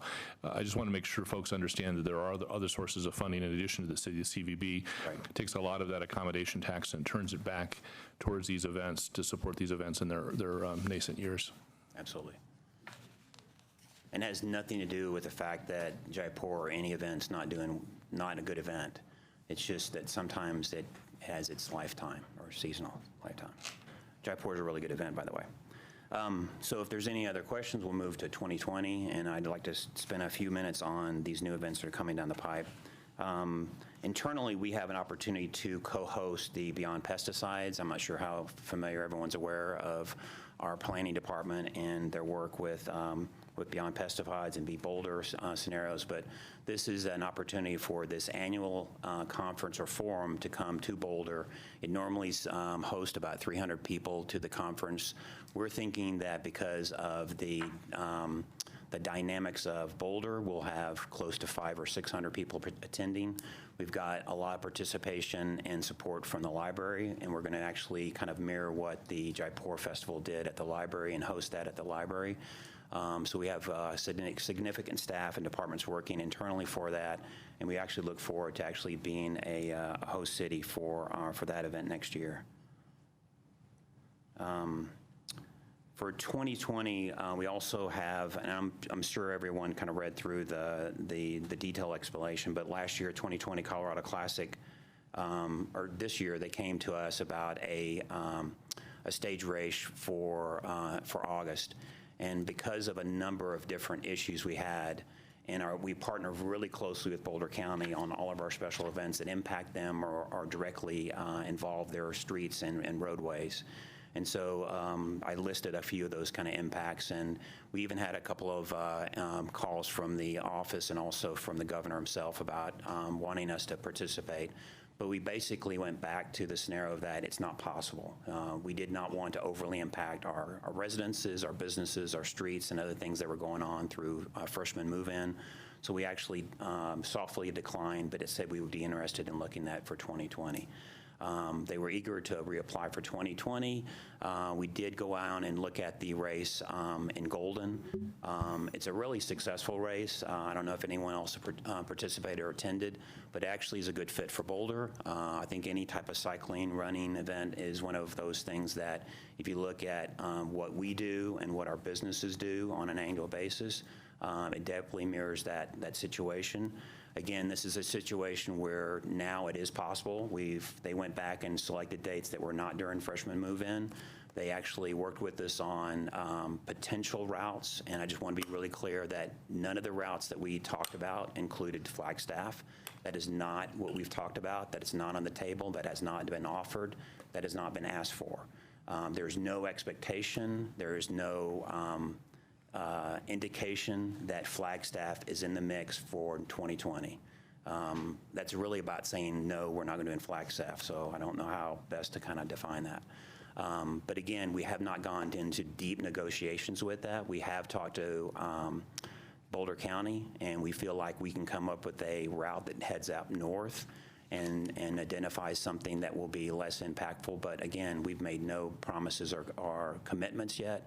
We wanted to make sure before we get into negotiations, we were actually had the blessing of council to move forward with this event.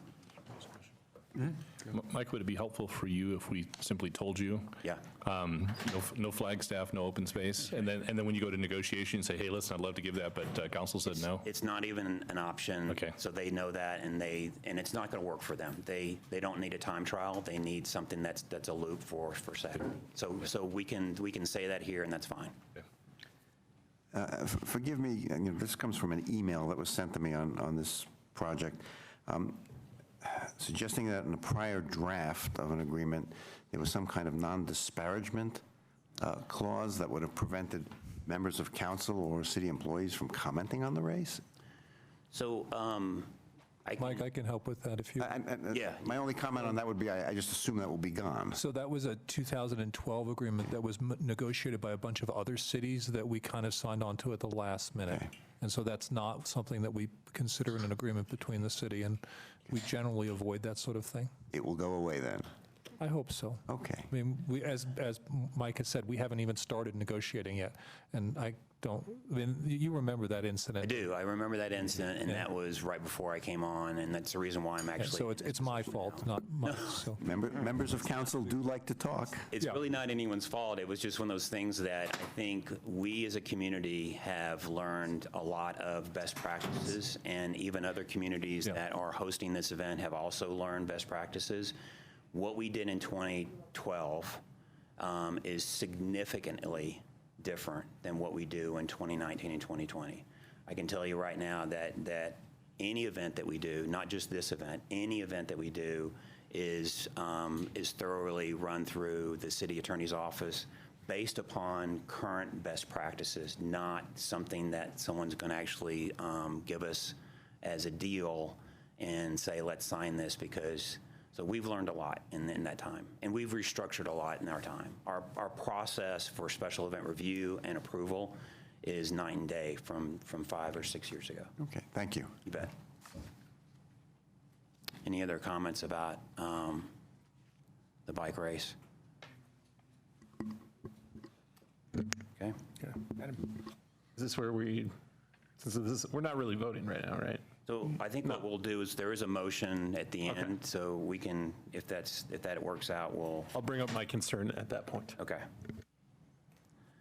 The other event is the Boulder-thon. So we've had a number of marathons in the city of Boulder for the past 10 plus years. And Phil came to us last year and requested to do a new marathon in the city limits of Boulder. And I think identified some of the issues we actually brought up with Phil last year and declined that as well. And it was one of those things where it was not possible. We also have a number of current marathons that are already in place. And the last thing we need to do is start adding more and more impact to the city of Boulder. It has nothing to do with competition for events. If people want to do 10 Beer Fest, then we'll do 10 Beer Fest if the calendar and the venues can support that. And thankfully, it all works out to where we're not having 20 10Ks or 10, Beer Fest. It really is a wonderful ballet and dance that we do with a lot of event producers, and they are aware of what that is. So long story short, we declined, but we gave him feedback, specific feedback, again, with the review team to say if this was something that we could do, it would have to reach these benchmarks. Phil came back to us with meeting every single benchmark. And I think the unique situation that we actually have for this event is that Phil's local, and he believes in the community. I won't speak for him personally, but these are the types of event that a community this small would love to have.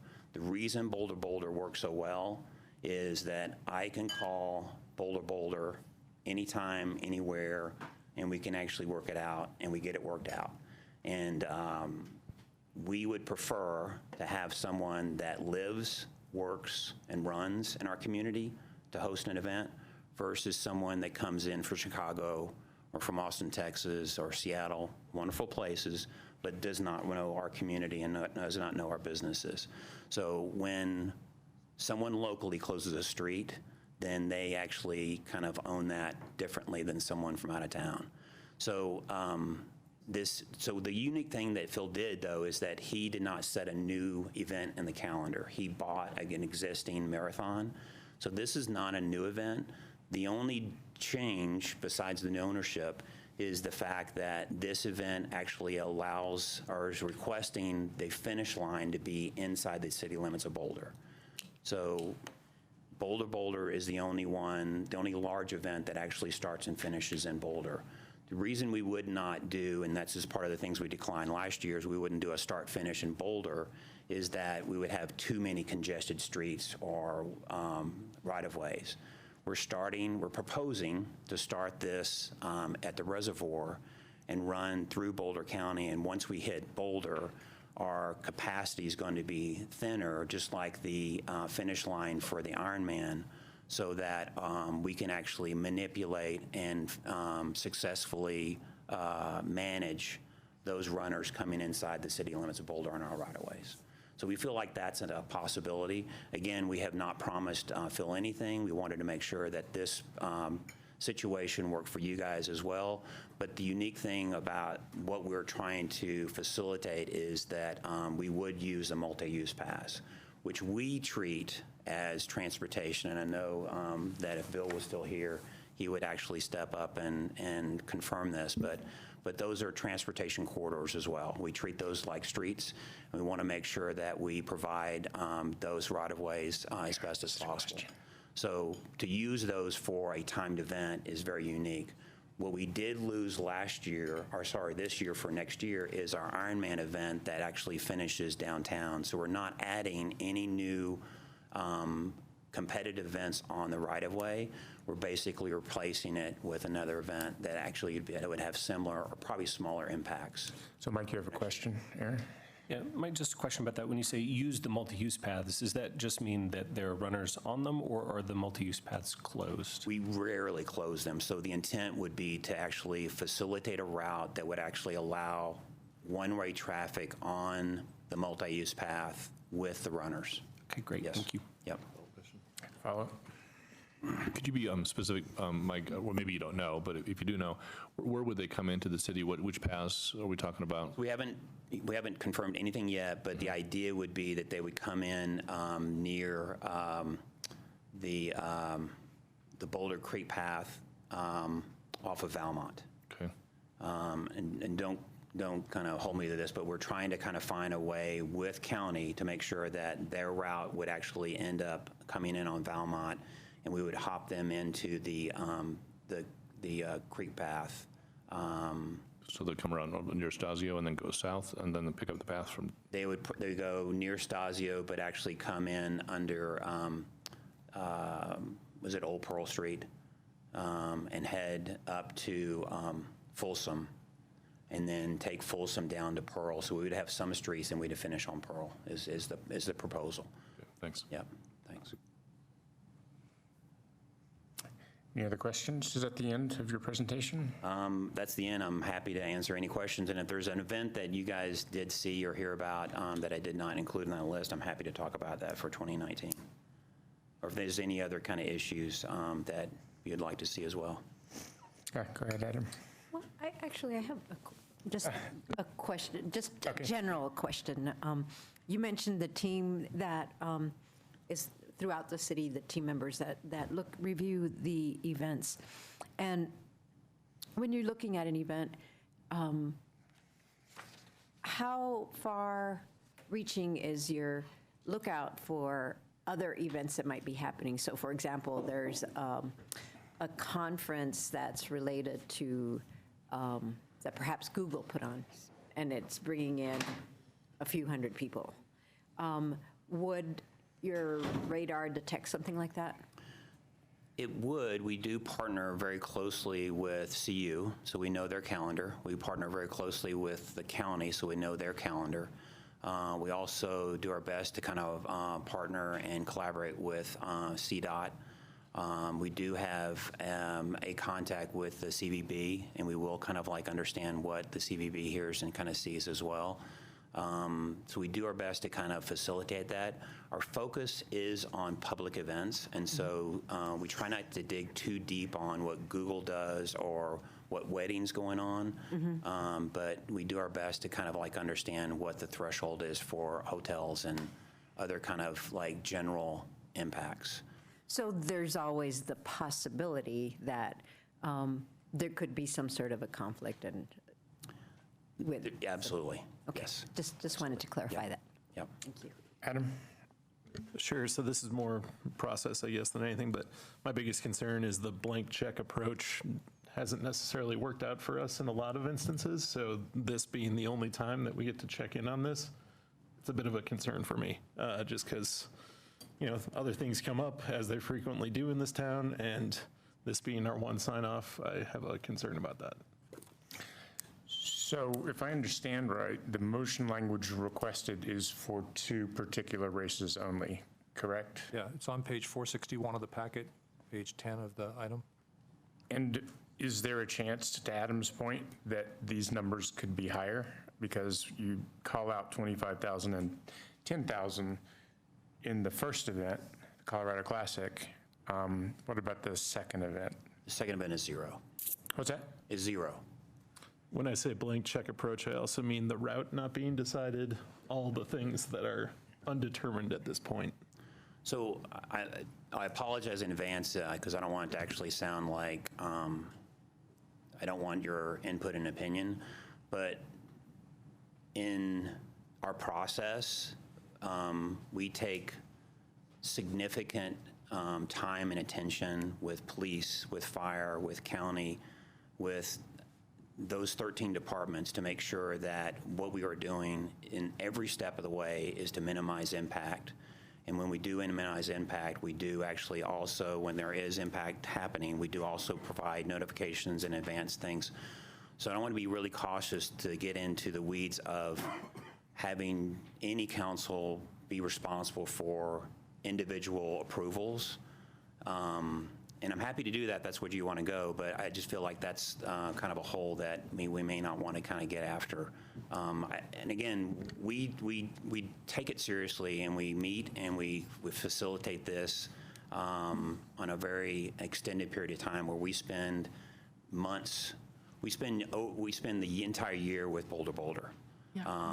As soon as Boulder's done, we start on 2020, and we've already actually talked about and tweaked that. So we do look at those items. We actually do make mistakes every once in a while, and that's true, but I just want to be very cautious not to actually say, now we're actually going to get in a situation where every event's going to have to come in through an approval and a route, and it puts you guys in a situation where now every route is scrutinized. Right, so the one thing that I'm going to add is what it sounds like to me is the concern is what will the route be for the bicycle race? Yeah. So if we get into a situation in which we think that route is controversial in any way, we will bring this back to City Council. Perfect. And that's why this is here to begin with, because we didn't want to actually create any controversy. So. And I didn't want to say that you don't do an excellent job. I've seen all the signage. I see the emails for special events. That part's perfect. It's just, I don't know where it's going to be, you know? Understand, completely understand. Mark? Yeah, I share Adam's concerns. I don't want to micromanage this. I also don't want to be surprised. So if there are a couple of key points that are worth letting us know where things are, I think that could be helpful. And if I could clarify, any race that we've done really has no racing inside the city limits of Boulder. So I should clarify that. Bike races specifically have started in Boulder, but they have a lead out. And so that race is not actually triggered until they actually hit the timing mat. And so we've had the Oat Route race, we've had the Ironman race, we have all those different things, and we don't race in situations that are not safe. We create a timing mat in advance of those areas that we know that are going to be critical or controversial, and that it's a neutral zone. Right. Mike, what I'm hearing is that the council is very supportive of both of these races. However, in particular with regard to the bike race, they would like us to return, it might just be an information packet item or a memo with a statement about where the route is going to be. And we will give you that, we'll tell you you've got the memo, and if there are objections, you can bring that up, and if we don't hear objections, I'll sign the contract. But we'll give you a week to make objections to the route. So that is a commitment that I make to you, and you can pass these motions subject to the city manager's commitment to provide notice of where the route is for the bike race. Just one quick question. I assume you get massive quantities of liability insurance from these guys. Because I wouldn't want any claims coming back to us. Okay. Our standard contract requires insurance, and we actually require a certificate before we sign it. Okay, any other discussion, questions? So I think, Jane, my interpretation is that we probably only need a map and a short description of the safety things that you're talking about, like the lead out for the biking race and stuff like that. So a 2 or 3 page IP was probably enough to give us the information we need. And if we want more, we can just follow up. Absolutely. Okay. Great, thank you. And I only know the address of Bob Yates' house. That's the one that be going by. So we do need to pass this motion, subject to the commitment of the city manager. Yep, do I hear a motion? Sammy should probably open up a public hearing. Okay. This is a matter. Yeah, under matters, motions under matters, if you're going to have a under public matters. hearing, we used to do it at the end, but you do it before now. I just have a protocol question. I'm not super interested in micromanaging the race route, so do I object, or I guess I don't know how to weigh in on that. Well, if we get an IP, it's going to be a pretty small thing. And I mean, I thought the way Jane set it up was hopefully light staff work. Right, absolutely. Right, so I probably shouldn't say this, but the protocol would be, because several members of council are asking for a very small thing, you would just say you'd vote yes. Thanks. Okay, is there a motion? So moved. Okay, so, and. Again, open public hearing, I apologize. We're good. Okay, thank you. Appreciate it. Okay, do we have anyone signed up for public hearing? Okay, seeing no interest, close the public hearing. So moved. Mark had the second. And Mark had the second, so we have a motion and a second. Do you want to speak to it? No, Mike, you do a great job of balancing these things, and I know that there are members of the community who feel sometimes we have too many events, and I know that you struggle for diversity of events and pay attention to the quantity and pay attention to the calendar and work closely with the CVB on getting support from them. So I just really appreciate everything you do, and I think we get some high-quality events. I'm also happy to see that we're getting some new events here. I mean, the women's pro cycling, I think is going to be fantastic. The governor obviously nudged us to approve that. And this new marathon sounds like it's going to be great as well. So thanks for bringing new events to us, and changing it out from some of the old stuff that we had. So, but just a great portfolio. Thank you very much. Mark, do you want to speak at all? You were the second. No. Anybody else? Can I just clarify that it's a team effort? So I'll take that, but I'll take it with the team approach. Appreciate it. Although, since we've had Mike on board, things have been great. I mean, he's a terrific job. I mean, all those of us who lived through the 2012 controversy, we haven't had one since, and I think it due a lot to Mike's hard work. Yeah.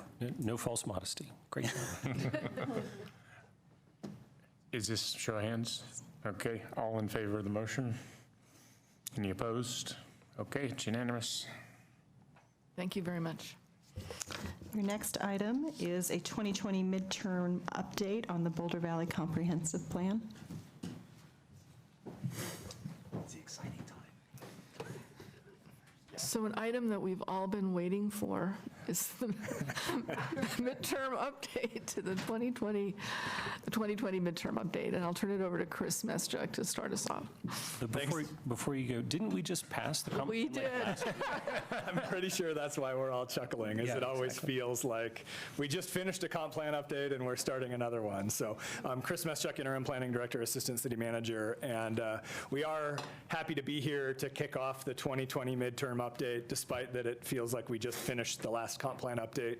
As Gene will talk about in a second, we did change the way we do the update cycle. So we did actually finish the last update back in 2017, so it actually has been a few years since we finished the last update. But it's one of the great things about the Boulder Valley Comprehensive Plan, and Gina, again, I'll talk about the cooperation that we have on the comprehensive plan, but it's not a document that sits on the shelf.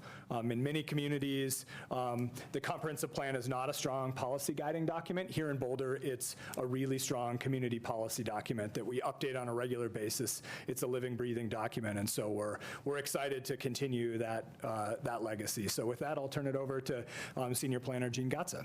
Great, thank you, Chris. Thank you, members of council. I'm just going to do a very brief presentation that's really specifically around the parameters for the midterm update and our proposed scope and schedule to complete the update in 2020. And I would like to welcome the new council members to the care and role in upholding our Boulder Valley Comprehensive Plan.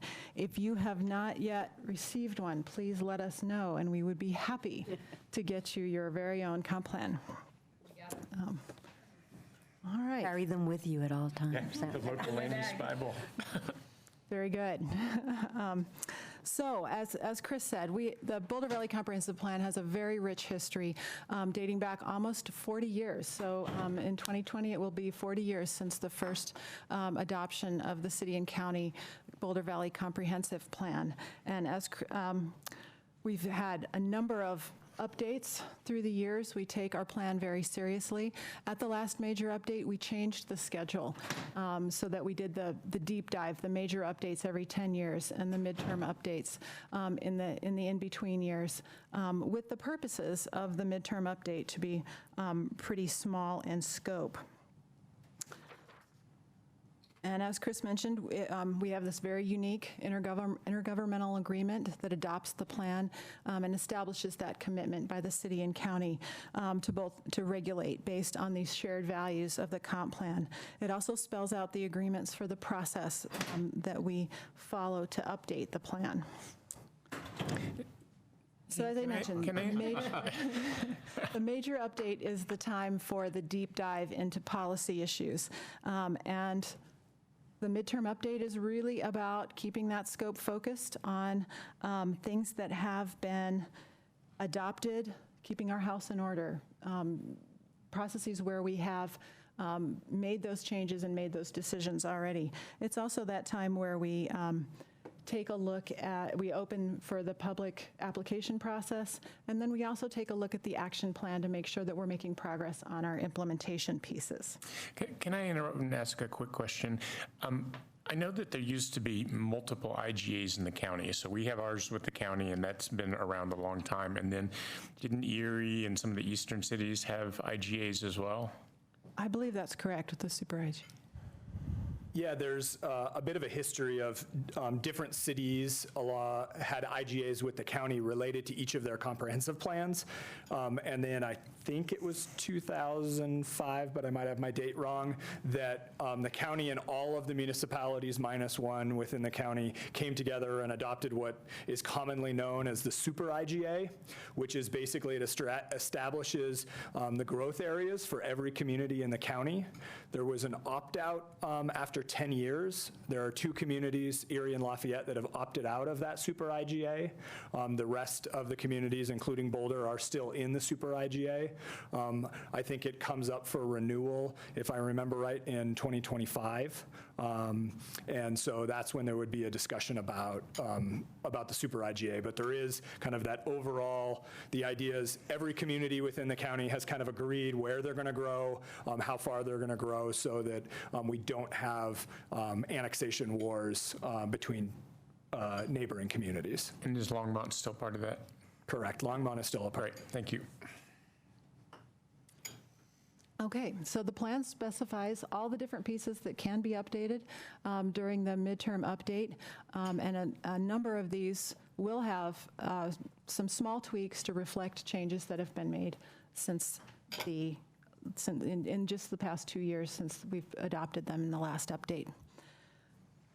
As regarding the scope for the midterm update, in keeping with the purposes that are laid out in the plan, the staff has identified a preliminary inventory of some small things that have been addressed. So again, taking a look at the action plan and what we've accomplished in the last couple of years, and some of the things that will need to be updated within the comprehensive plan, the subcommunity and area planning revisions, the Alpine Balsam area plan, some of the master plan summaries for the transportation master plan and open space and mountain parks master plan, and we may see some policy changes around climate mobilization. We know that there has been some interest raised in the Area 3 Planning Reserve to consider a process for expansion of the Area 3 Planning Reserve. So this is a major decision for the city, and it would take a very significant work effort.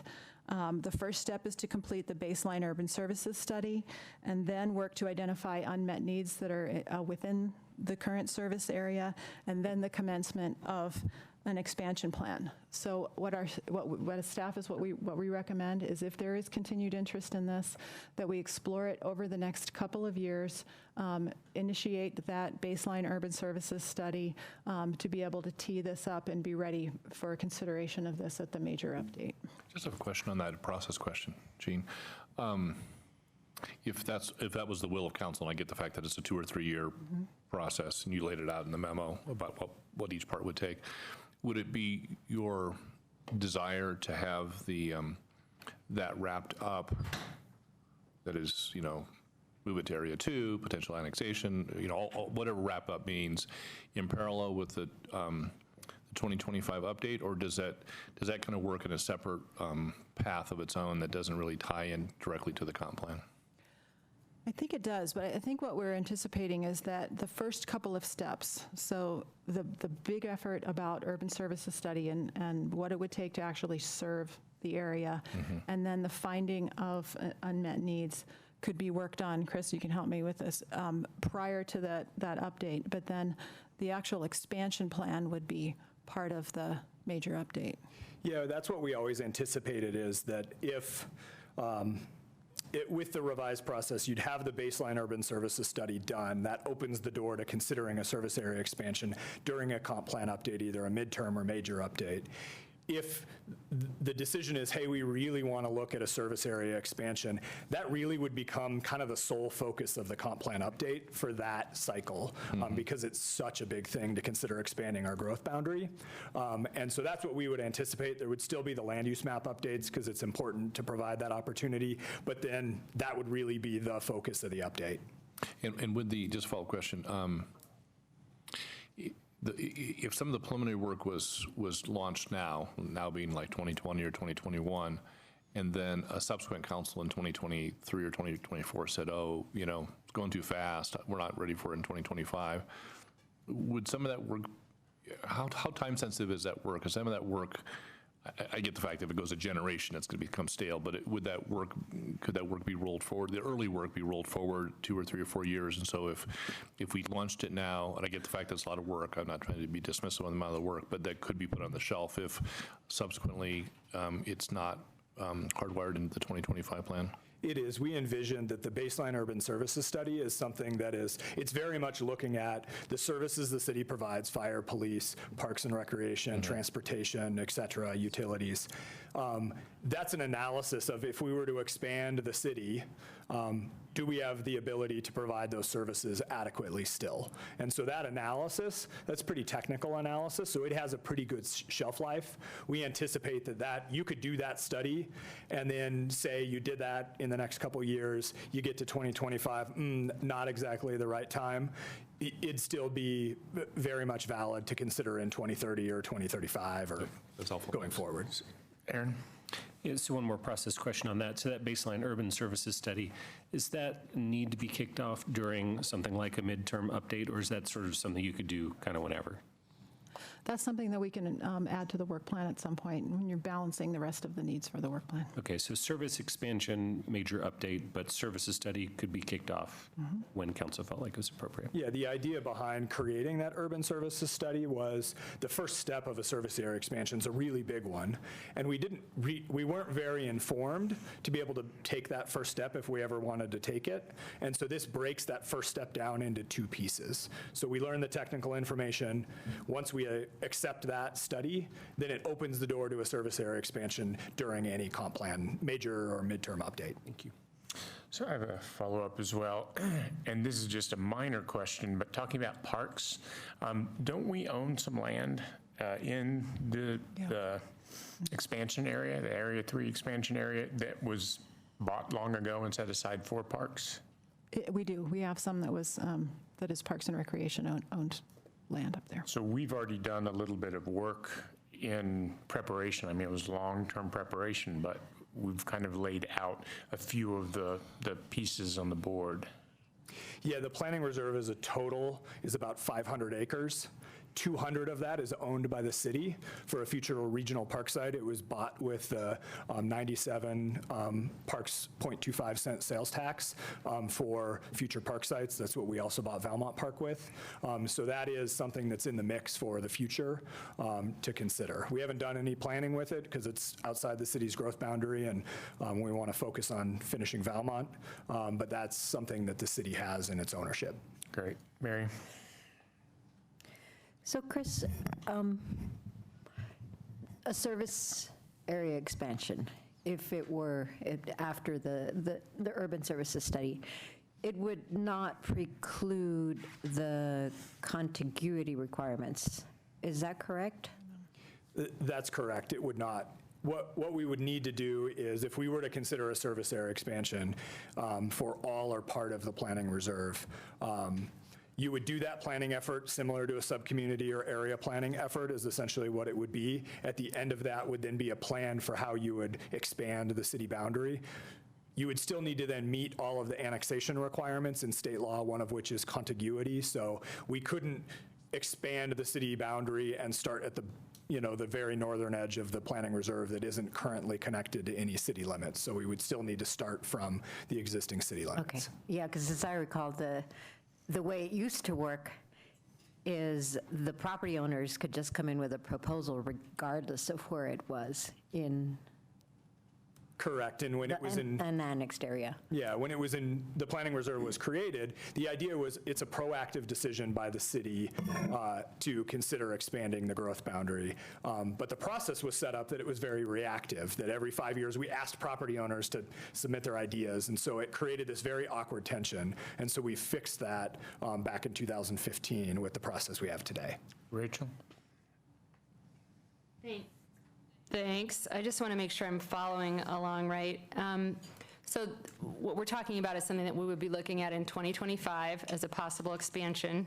And if we do not do this baseline urban services study, we can't look at it in 2025. Is that accurate? So we're sort of trying to decide whether to leave a door open by doing this work now, by authorizing doing the work now, not necessarily saying we want to expand, just we might want to expand, so we want the option?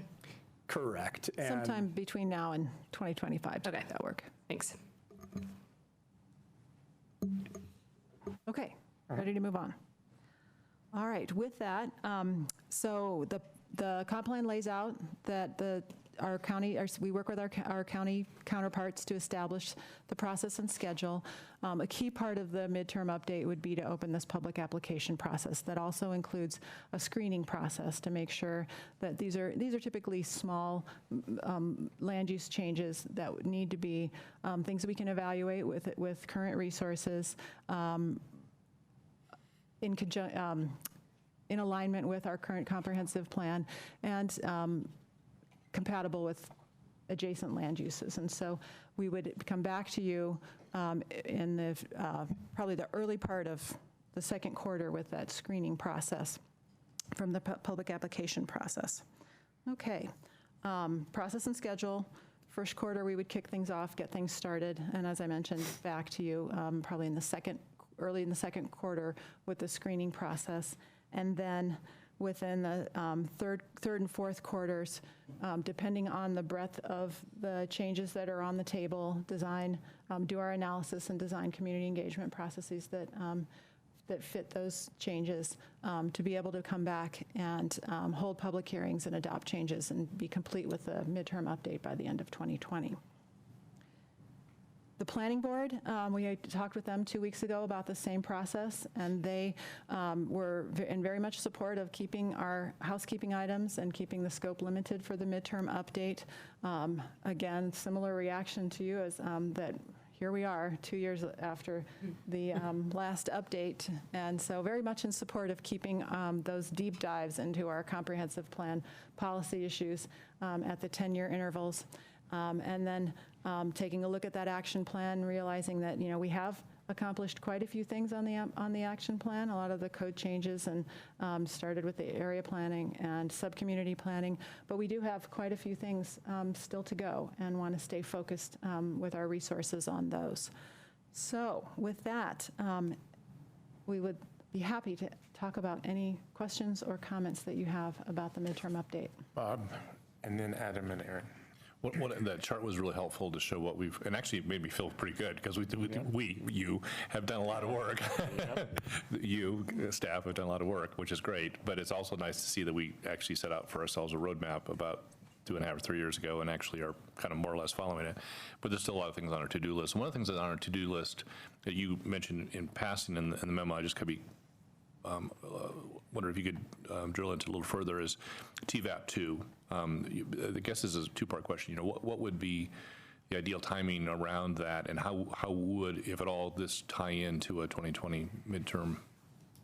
I'm going to let Chris update. address that in terms of the work plan.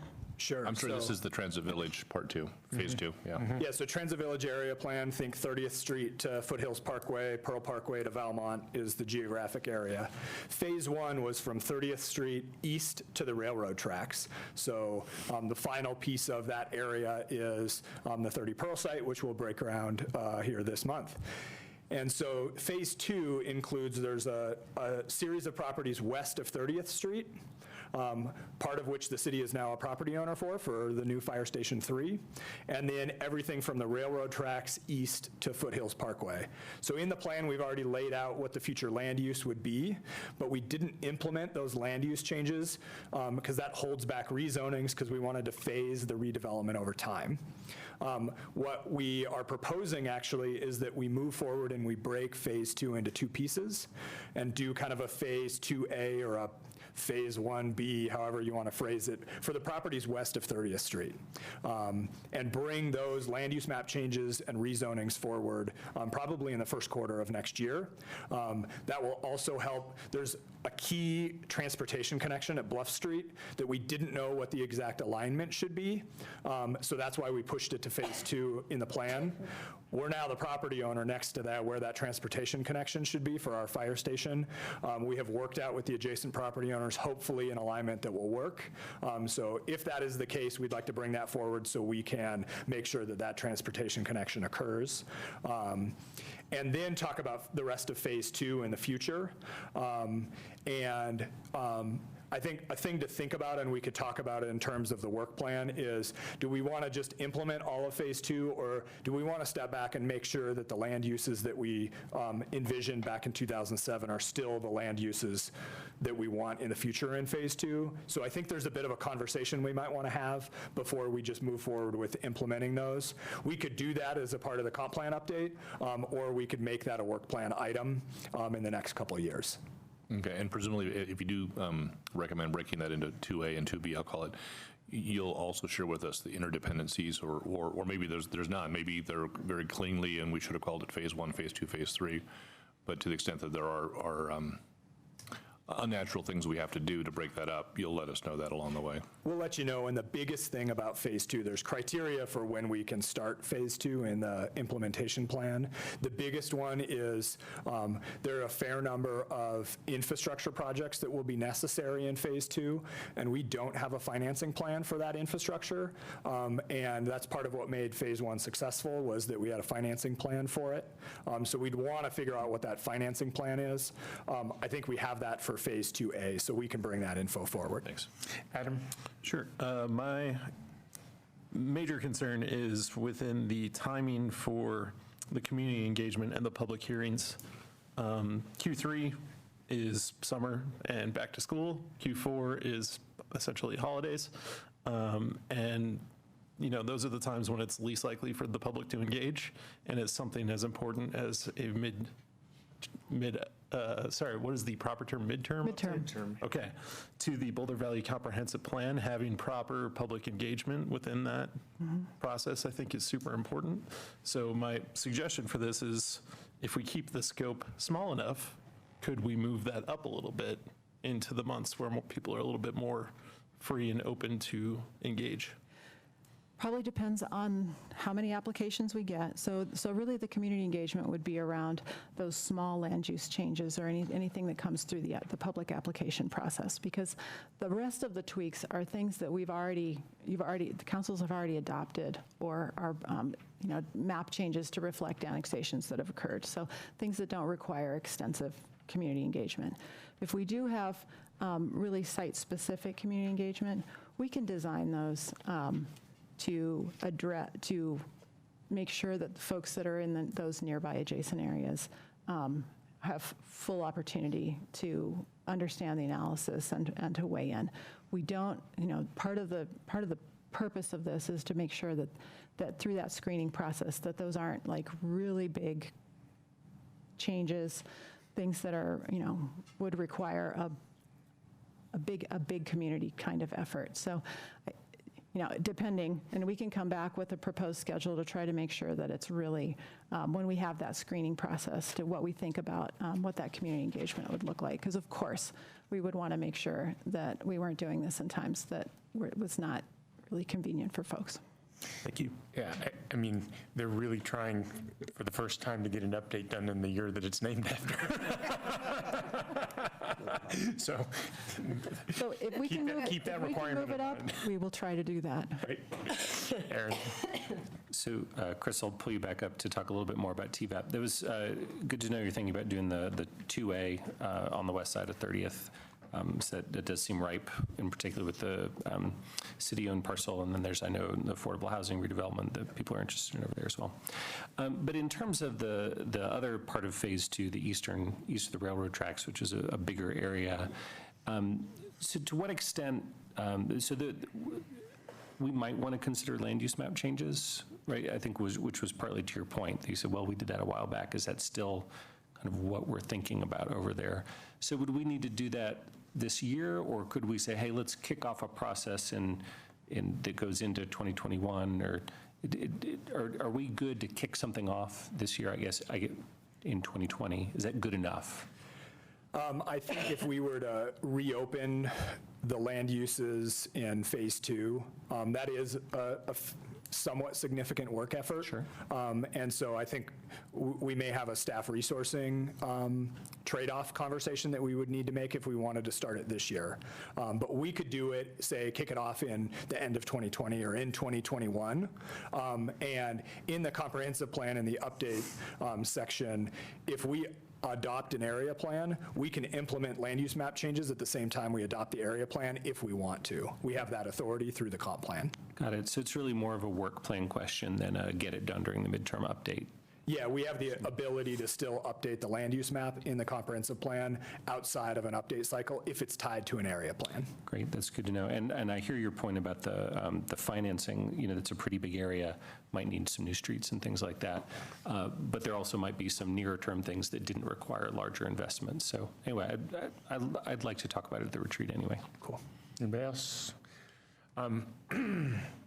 So I have a question about how you guys thought about the suggestion from the planning board to do an area plan for Diagonal Plaza, or to consider one. I think that was just because that was one of the things that was on the list of potential upcoming area plans. One of the comments was perhaps we should prioritize that. Mm-hmm. And I think that's a question that will come within our work planning discussions. Okay, so there's three major possibilities that we need to balance then. One is the planning reserve, one is TVAP Phase 2 and whatever that looks like, and one is a potential area plan for Diagonal Plaza. Okay. Anyone else? Questions? So now feedback. If folks have feedback rather than questions, we can get started. You like it? Yep. Yep, Adam? When we were talking about the expansion, North Boulder, so do we have to actually agree to do that tonight? No, not tonight. So I guess the way I would anticipate this moving forward is we will have a retreat work plan discussion that's going to wrap all this together, and we're going to have to make some prioritization decisions. It may be too much to do all of these in a single year or even in 2 years, but we could go ahead and lay out the plan, start on whichever of the ones, I mean, the planning reserve is really interesting because work we do now or in 2021 tees it up for 2025, and it has to get done. And then Diagonal Plaza, well, it's in the opportunity zone. Wouldn't we like to have an area plan for it in case some of the owners want to redevelop? And so those are all big questions. So that's when we will have that discussion about what we can get done or not done. And staff will tell us the limitations there. I had one other point that I wanted to bring up. I read through the Minneapolis 2040 plan, which is essentially their comp plan update, and then zoning comes, and I think they're adopting zoning right now, but they have an interesting plan, and it had to get approved by a regional body, which was interesting. But what I found compelling about how they probably were able to make some of the changes that they made is they not only have the form and the intensity modules, which, I'm sorry, they not only have the use and intensity modules that we have, but they have a form module. And so that form module dictates what size of buildings and what appearance of buildings can be dictated along what used to be their trolley corridors, and that's a little bigger and more intense, and along what are smaller residential streets and what are in commercial districts. So I don't know if we can get it done here, because I know how big of a deal it would be to develop a form module for Boulder, but I guess I wanted to put out there that I think there's use and value in that, where people can look at a plan and see not only intensity and use, but they can also see what the buildings might look like. Mary, do you want to follow up?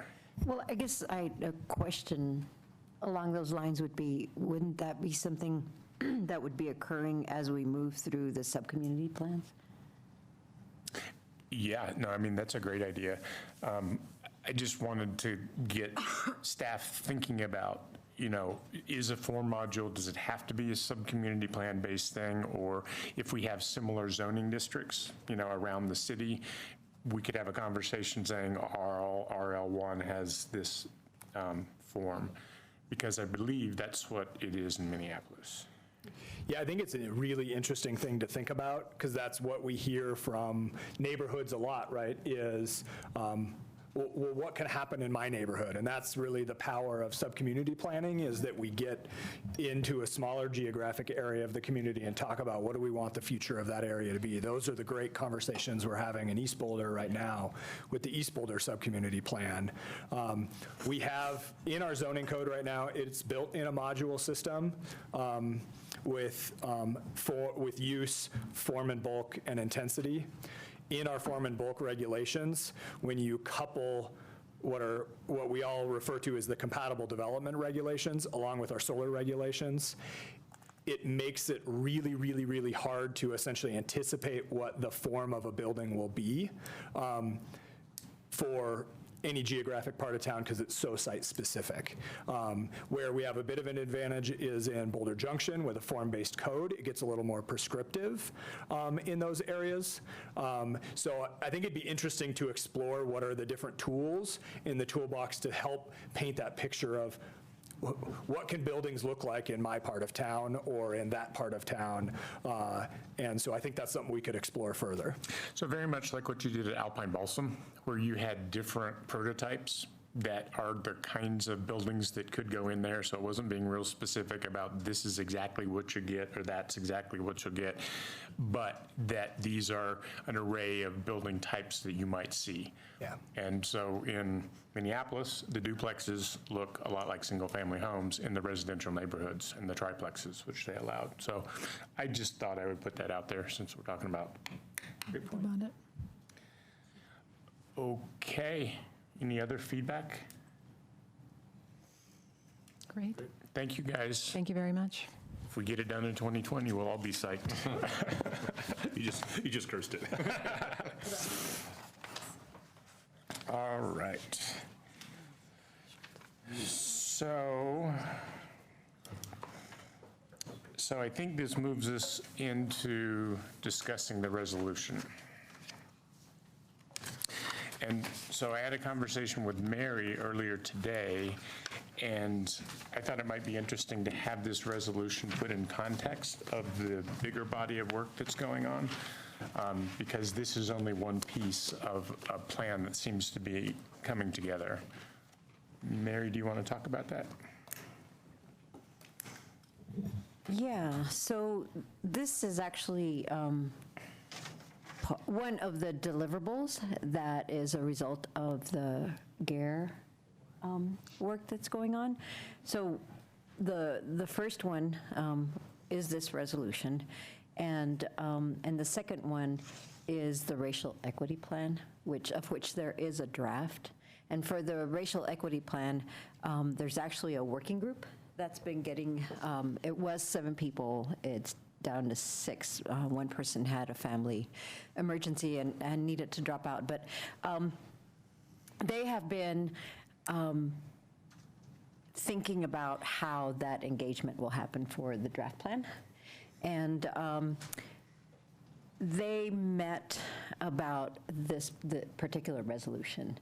And in a conference call with Amy Kane and with Sarah Huntley this afternoon, they had met with the working group last night, and the working group had said, recommended that we go ahead and pass this resolution because the community has given already a lot of input, which consists of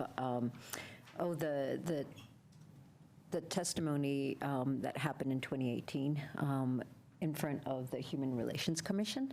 There was the March 1st public hearing that we had as a result of the Zaid Atkinson event. There was the report that we received from the Just Transition Collaborative regarding climate action. And there was also the one-on-ones that we've met with organizations that wanted to provide input. So there's been a lot of input, and this working group in particular was pointing that out and saying, let's just get on with it. We don't want to have to provide more feedback and put community members, especially community members that have to find a lot of courage to come and speak forward. So that I think we're going to be receiving a note from the working group making that recommendation. We got a note from one person. Yes, we did. I saw that. But I think collectively they're going to send a note to us. So with respect to the resolution is part of this work. So it was already happening, and it was just something that was moved up in the time frame.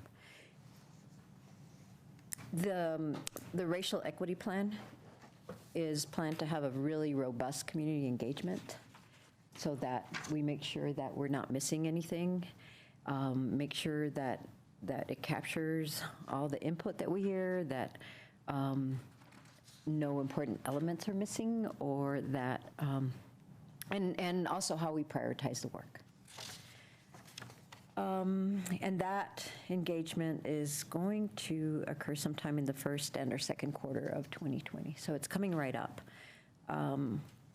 That's pretty much the work that's been going on in the Guiding Coalition group that's been meeting for about 1.5 years, which includes Jane's office and several directors, department directors, and 2 council members, of which I am one, had been talking about how to have a community conversation. And I don't, Jane, correct me if I'm wrong, we haven't really landed on anything in terms of the community conversation other than input around the racial equity plan. So that's kind of a summary of what has been going on. Good, thank you for that. So quick question, well, I was just thinking of the fact that you're the only one on the committee at the moment. Do we have the Guiding Coalition on this list? I don't think it's on there, but it should be. I think we should add We that. should add one more council member to that. Yeah. Okay. So another conversation had around this resolution is, it reminds me a little of when we did the Sanctuary City resolution, and it gave people the opportunity who wanted to talk about their experiences and what they felt. And so we had originally at CAC yesterday scheduled a public hearing on this January 27th. And that's, I had forgotten it was that long until I spoke with Mary.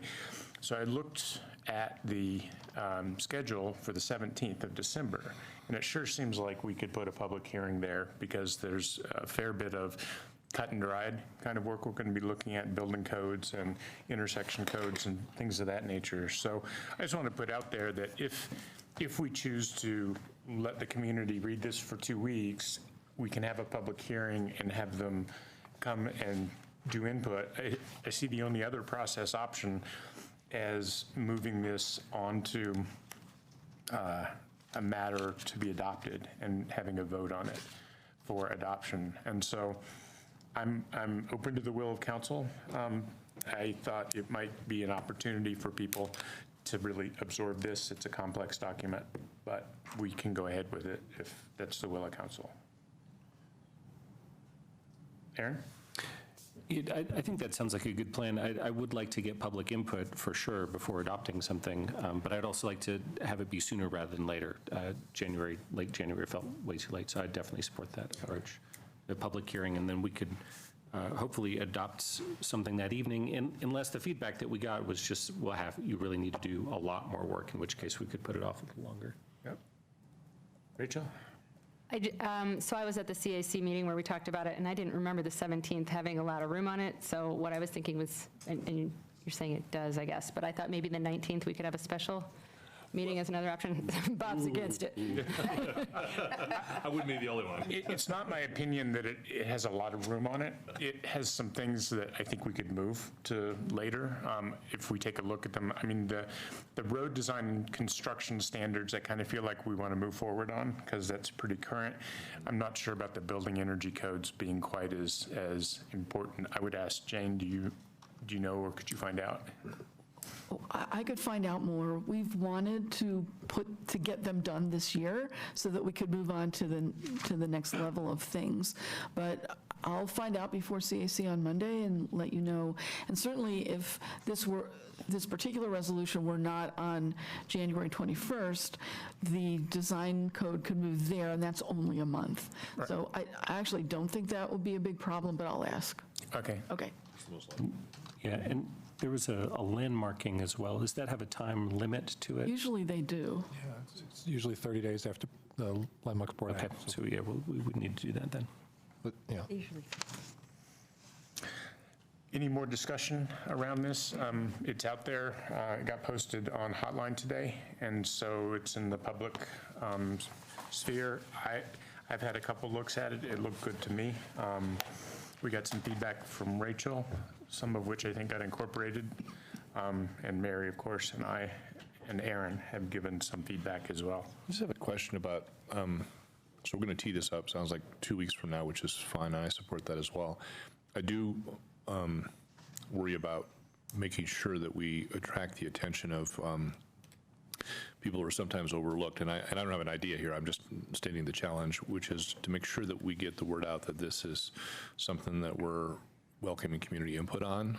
I mean, obviously we post it, we put it on our agenda and so on and so forth, and people who pay attention to what we do show up and weigh in, but I'm more worried about people who aren't always here on a Tuesday night. I don't have any good ideas about what to do. I don't know if we take out an ad in the newspaper, if there are certain communities that we might reach out to. Right, so Sarah Huntley is our engagement manager, and Sarah has been working for the last couple of years on making sure that we are reaching underserved communities. So we will use whatever resources Sarah has to make sure that people are aware of it. And I think as well as the working group that's already been meeting. Right, right. Okay. Okay, thanks. But I appreciate your bringing that up. Rachel. So is this our time to comment on 8A, on this resolution? Yeah, it's time to say whatever you haven't said that you want to get. All right, just making sure.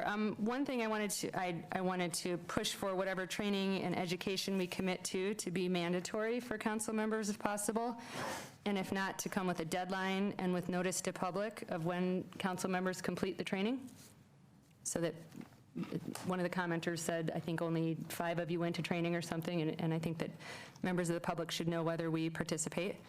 So that's one thing. And then number 2, the resolution commits Boulder to, quote, systematically and deliberately applying a racial equity lens in our decision-making henceforth. I personally already am committed to this lens and I support it, but I want to echo some of the sentiment that we heard from or open comment, that it can't just be lip service. So it will mean that racial equity outcomes, in my opinion, will beat out preserving the status quo on a whole lot of issues, on a host of issues. So I know from experience that we have heavy resistance in the city to change, and we have a lot of desire to preserve the character of Boulder from yesteryear. I'm not saying that neighborhood character or desire for having Boulder be the same Boulder that it was the year that you got here is racist, but it does produce racial inequities. So when we start looking at things through this lens, we are going to probably come to very different outcomes. And so this lens, if we're taking these words in this resolution seriously, it's a big ask of the community and council and a huge commitment. I'm in favor of it because until we do the hard work and make real changes, race will continue to be a life and death matter. So I just wanted to follow up on that. If you take a look under 2, it also says council acknowledges community values will bump up against each other and hard work will be needed. And I think that is an acknowledgement ahead of time in the document of what you just said. I agree with that. I just wanted to verbalize it to the community, and especially because we're going to be having a public hearing in 2 weeks, I want people to know what we are committing to and that I believe we should commit to. The other thing I will just point out, which I think is very interesting, is the first commitment is to the Minority Issues Coalition's statement from 2001. And that's a document that I think a lot of people don't know about. It was done post 9/11, and it was specifically concerned with people being harassed for their religious beliefs or threatened. So it does tie in to work Boulder has started before, but it advances it quite a bit. So if we're, anybody else? Yeah, just briefly, I'm glad that we're taking this up, and I did make some comments I think mostly got incorporated, but I'm very interested in the community's feedback before we move forward. I did just want to call out that part of the commitment here is to council committing to continuing our own education, right, in the forms of trainings and readings and such. And so I agree with Rachel that needs to be an important and, to the extent possible, mandatory part. But just so it's not just words. Words are important, but also actions that we commit to. Junie? Yeah, thank you. I just have one question relating to this resolution and also to the committees. We can talk about that later because we're talking about education. And I've mentioned to quite a few of you that, racial equity as a committee should not be something that one person or 2 people undertake. That's something that we all should undertake. How would that process go? How would it be possible to have all council members be part of that meeting? Because I understand right now, Mary Young is the person who's leading it, but I think we all have to take charge when it comes to diversity, racial equity, and all these things. My question is, once we've had the open comment or the interaction with the community, what do we do with this resolution? Will it be posted online? Will it be posted around the different city buildings? So how will we memorialize this particular document? Well, that's a great question, and I think that would be a great point of discussion after the public hearing, because typically it would get passed and it would be on our books, and so anybody could go find it, but it wouldn't be something, it would promote action to the extent that we kept a group like GARE together. But you're right. I mean, I think that's a great point about having it all around the city as part of reminding us of our commitments, including in this chamber.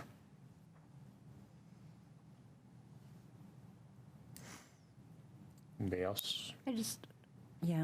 I wanted to give thanks to Amy Kane, who put a lot of work into this in a very short period of time, and just did an amazing job. So thank you, Amy. And then I also wanted to comment on the preamble in terms of from my viewpoint, it was very important to include data in there, because that's ultimately what we need to look at. We need to be looking at outcomes. And I know that Amy has started to look into what kinds of strategies and outcomes and measurements and things that we're going to be using to measure our progress, basically. So the data is real important in the preamble, and if anybody has suggestions on more data, please make them. Can I just echo that thanks to Amy Kane, who has done amazing work on this, but also on all of these initiatives for years, and very grateful to have her work on these items. Oh, can I say one more thing? So there's some references in this, in the resolution that I would really encourage all of us to read through.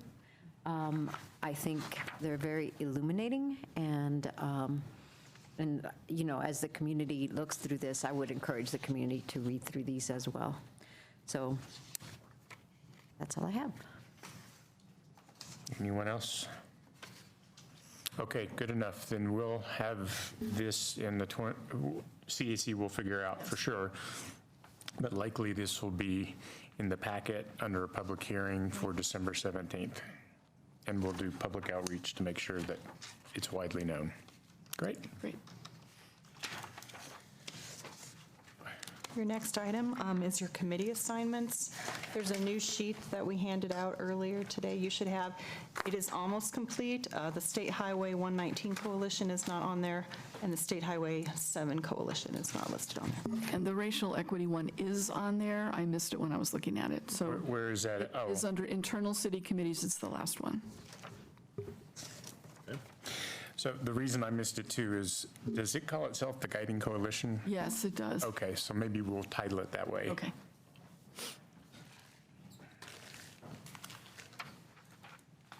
So are we arm wrestling? How's this work? Yeah. Oh, I just did the dairy board. I did the dairy board. So, I mean, normally what we do, right, go down the list and everybody says what they're interested in, and then if there's the right number, we say that's it, and if there's more or less, we come back to it. Right, and I just want to also observe that, at least in past years, we don't have to do it this time, but in past years, we don't always walk away from this meeting with everything resolved.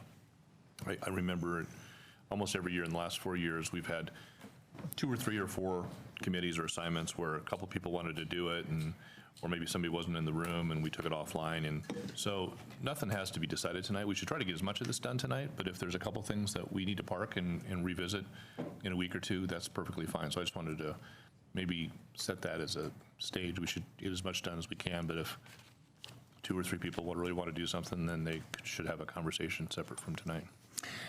Yeah, and I have had, since I've spoken with most of you about committees you're interested in, it was really clear to me that there's a high interest on this council on the Intergovernmental Affairs Committee, also called the Legislative Committee. So I spoke with Carl, who's our staff member who leads that committee, and he checked in with Tom, and there's no reason we can't expand that committee. It's historically been 3, but there have been times it's been 2, times it's been 4, and we even checked in, is there a problem if the majority of council, 5 people wanted to be on? And the answer is no, because the meetings get noticed already since it's 3. So I don't know if we want to think about that with other committees. Some of them are pretty prescriptive, but that one in particular, I feel like we have latitude with. So I have a question for Tom on that. If 5 members were to be part of that committee, that's a quorum, so decisions could conceivably be made there.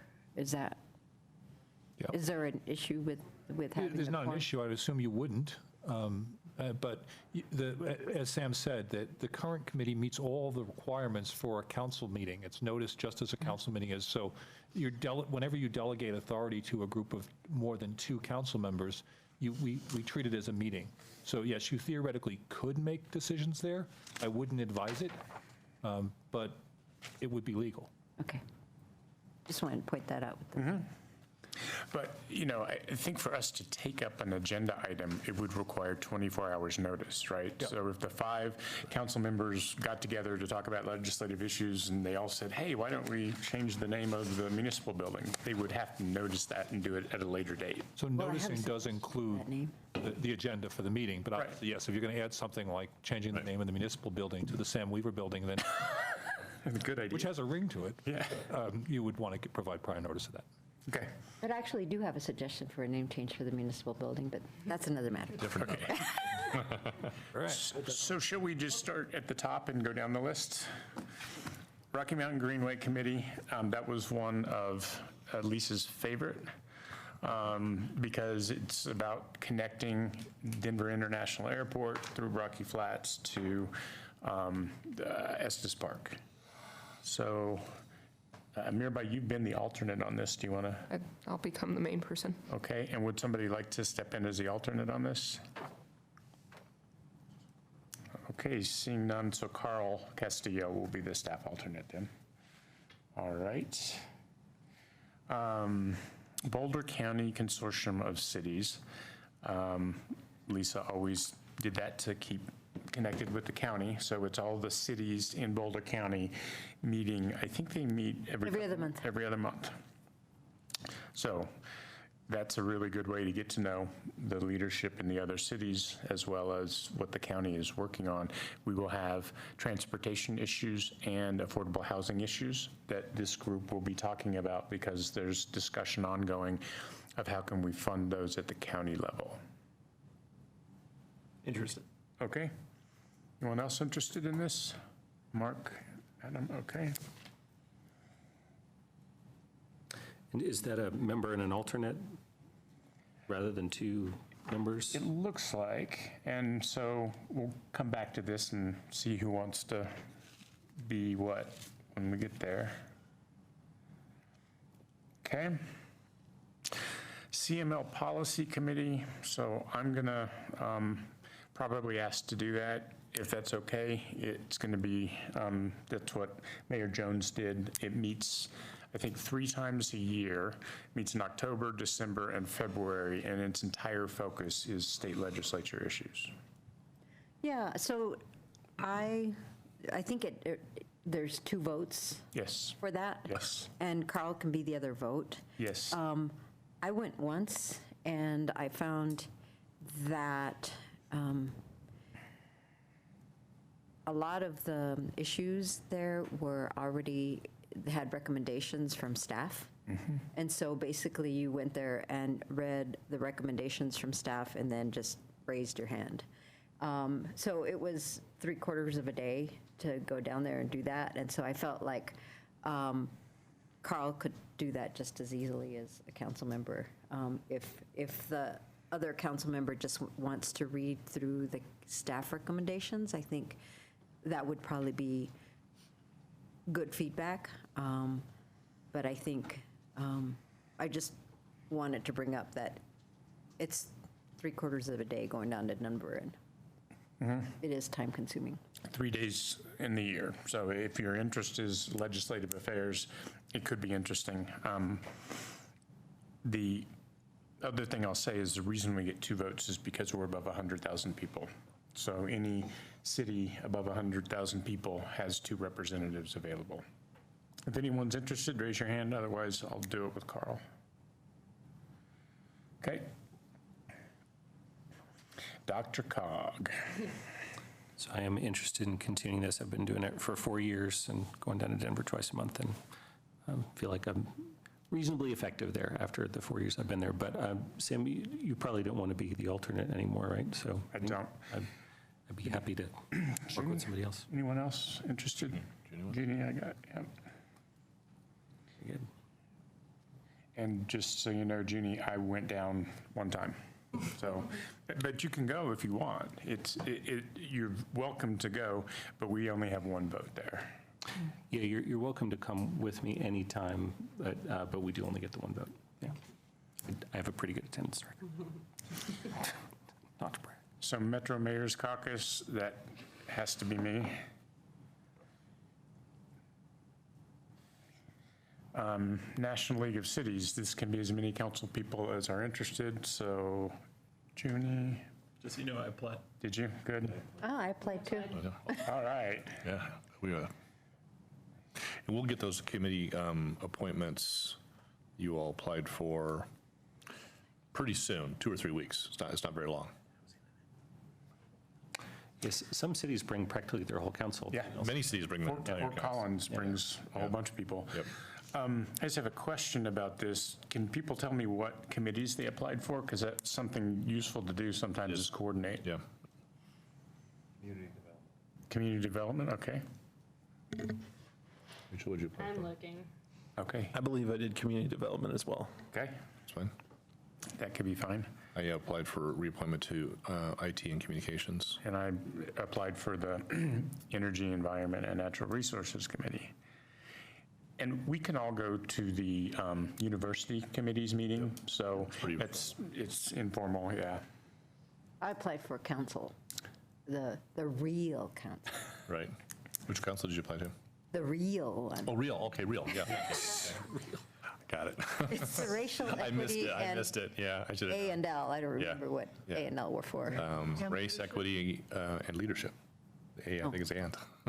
The real one. So Mary, did you apply? No. I did apply for council. NLC. Yeah. Yeah. Okay. I applied for public safety and crime prevention, human development, and race, equity, and leadership. Real. Okay. Real. Okay. All right. Resource Conservation Advisory Board, I would like to step off of that. That is a county level meeting. It happens about 9 times a year. And there's actually something pretty real to do right now because there's this sustainability tax at the county level, and a subset of this group makes the recommendations for who gets grants from the sustainability tax, and then the entire group kind of approves those. And there's very interesting conversations about soil health, about sustainability, about recycling. So I've enjoyed it. I just don't have the time to keep going. When does it meet? That one meets on Fourth Wednesday from 4:45 to 6:30 at Boulder County Recycling Center.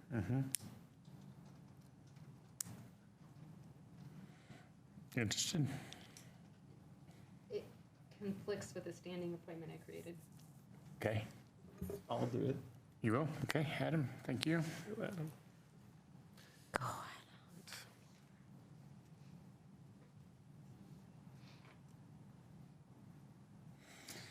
All right.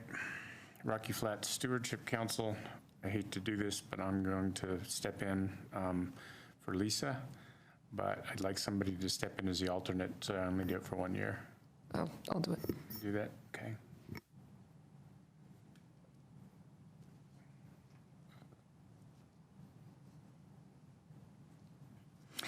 US 36, mayors and commissioners, that's generally the mayors, and so I've done that one.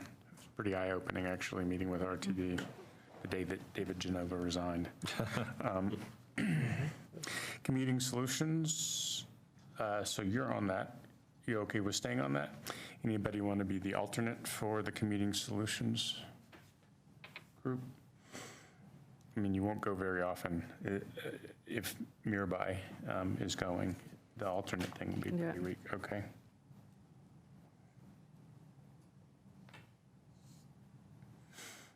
Mile High Flood District, this is one that only the mayor or mayor pro tem can do, and I don't want to do it anymore. It blows, Process of elimination.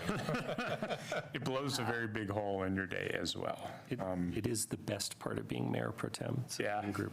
Well, it is the happy committee. There's It's a happy Dr. Cog, as Lisa yeah, used to call it. exactly. Ooh. Okay. Audit Committee, I'd like to step off of it. Bob has been on it for a while. It's a lot easier than you think. Yes. So Adam, you're good for that one? I'm happy to stay on as just a carryover continuity person. Do a third if you. And I'm going to step off. Mark, you're coming on? Okay. Okay, great.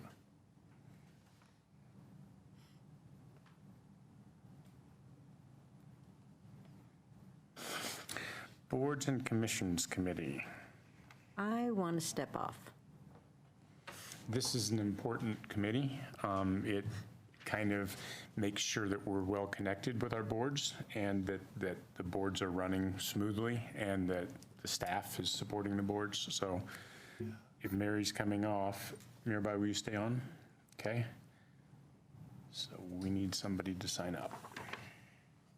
I can probably step in on this as somebody who came from the boards. I'll take a seat next time. I'll promise to that. Yeah, or if you want it instead, Adam, I don't want to take it away. I don't want it instead this time, but I'll commit to later. Okay. Next one we can strike out because we don't need a liaison anymore. They changed the state law on us, so we don't really. And it never met anyway. And it never met anyway. Charter Committee, I would describe this instead as the Charter and Elections Committee because it considers potential charter changes brought forth by staff, but it also tends to look at what else will be on the ballot. I would like to come off of it. I've really enjoyed it, though. I would like to stay on. Remind me how much it meets. It meets 3 times a year for a couple hours. Right before like April and May.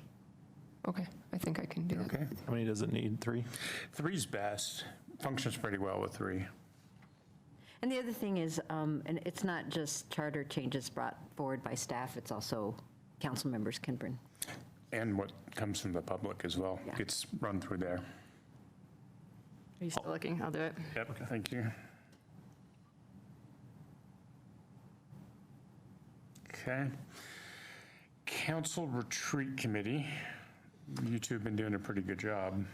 I've done it for 4 years, first with Lisa and now with Mary. It's not much work, but I'm also happy to step off if somebody would like to do it. Or not. They're not letting you off the hook that easy. I'm willing to stay on. I'll do it another, if no one wants to do it, I'll do it another. Okay, that'd be great. Okay.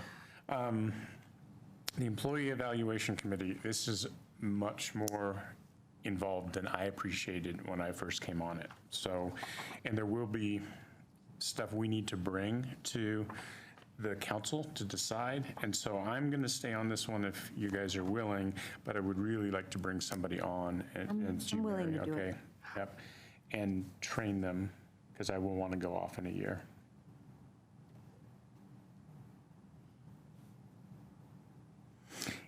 Intergovernmental affairs. So this is the one that we can broaden as much as people would like. Who else? Rachel?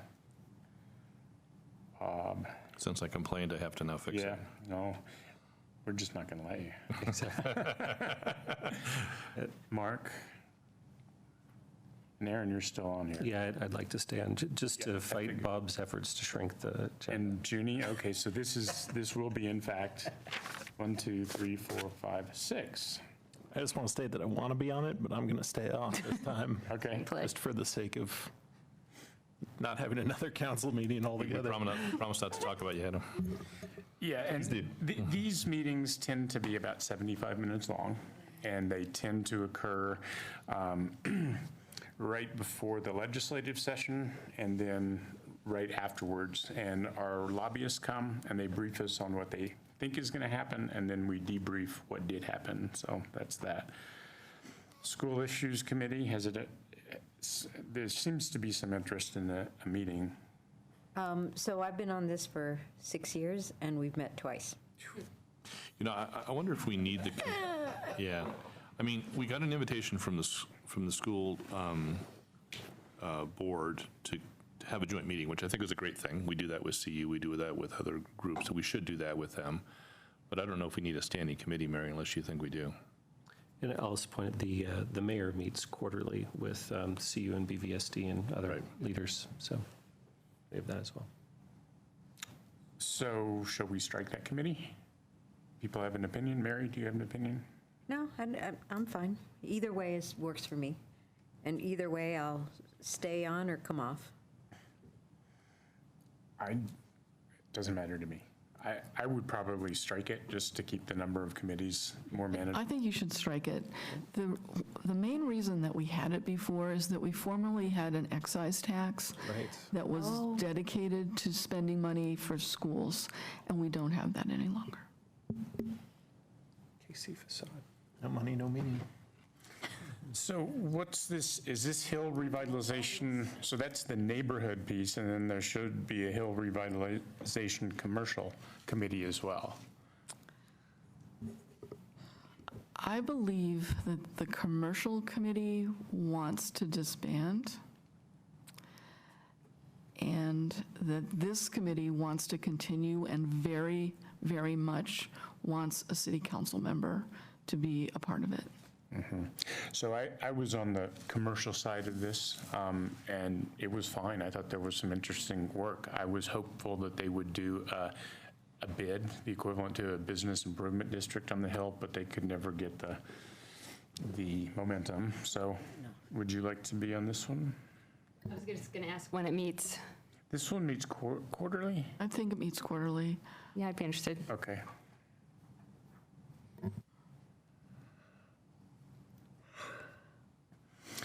CU process subcommittee, ongoing. So I'm going to throw my hat in the ring on that one. I have a maybe discussion item for it first. Okay. And Bob may disagree with me on it, but I would move to disband this committee. Its charge was engagement around process, and I've gone to some meetings, and again, it's supposed to be process, but it has been pretty rich, I found, on content, discussing things like CDOT and variance, and it's an extra thing that we are asking constituents to go to if they want to be involved. And there's also been such a, I think, collapse of transparency around that whole project that I would much rather we were getting as a whole council information monthly here. And there's also a recent incident where it looks like we're, possibly studying upstream to some degree again, and that didn't come to council, and I just think that there are... Didn't come to the process committee. Yeah, so I would like to make sure that we really have CU South in hand and transparent and flowing well, so I would propose disbanding and having more information come here. So I'm not at all against more information coming here. When run correctly, process subcommittees are like the comp plan one that Aaron and I were on went really well. And so I don't, I didn't hear about CDOT at the process committee. I heard about CDOT at CAC, where we were scheduling how to get that information to council. So for what it's worth, if there are problems with the way it's being run, I think we should address those. But the point of the process subcommittees that we've done in the past is to make sure that council agrees with staff that the process that they're going through to bring us information be aligned. Yeah, just by way of background, we had some bumps in the road prior to this year where council thought that staff was doing some things and maybe staff didn't feel like they had adequate direction, and we had some misconnection. That was kind of item number one. And item number two was just the recognition that there needed to be plans for community engagement, not having community engagement at the process committee, but to have plans for community engagement. So that's what Cindy and I have tried to do. We've only met 5 or 6 times. Is we've served as a sounding board to staff. Staff wanted to check in and say, do you think this is what council told us to do? And by the way, what do you think about this type of community engagement, or do you think we should go to this board now? I think it serves a purpose. I'm not personally offended if we disband it. It'll just, that all those discussions will simply have to come to council. But if council wants to take those on, that's perfectly fine. I think, not to speak for staff, I think staff actually got some benefit from it. Yes, they did. But staff can come here, once a month and bounce things off of us as well.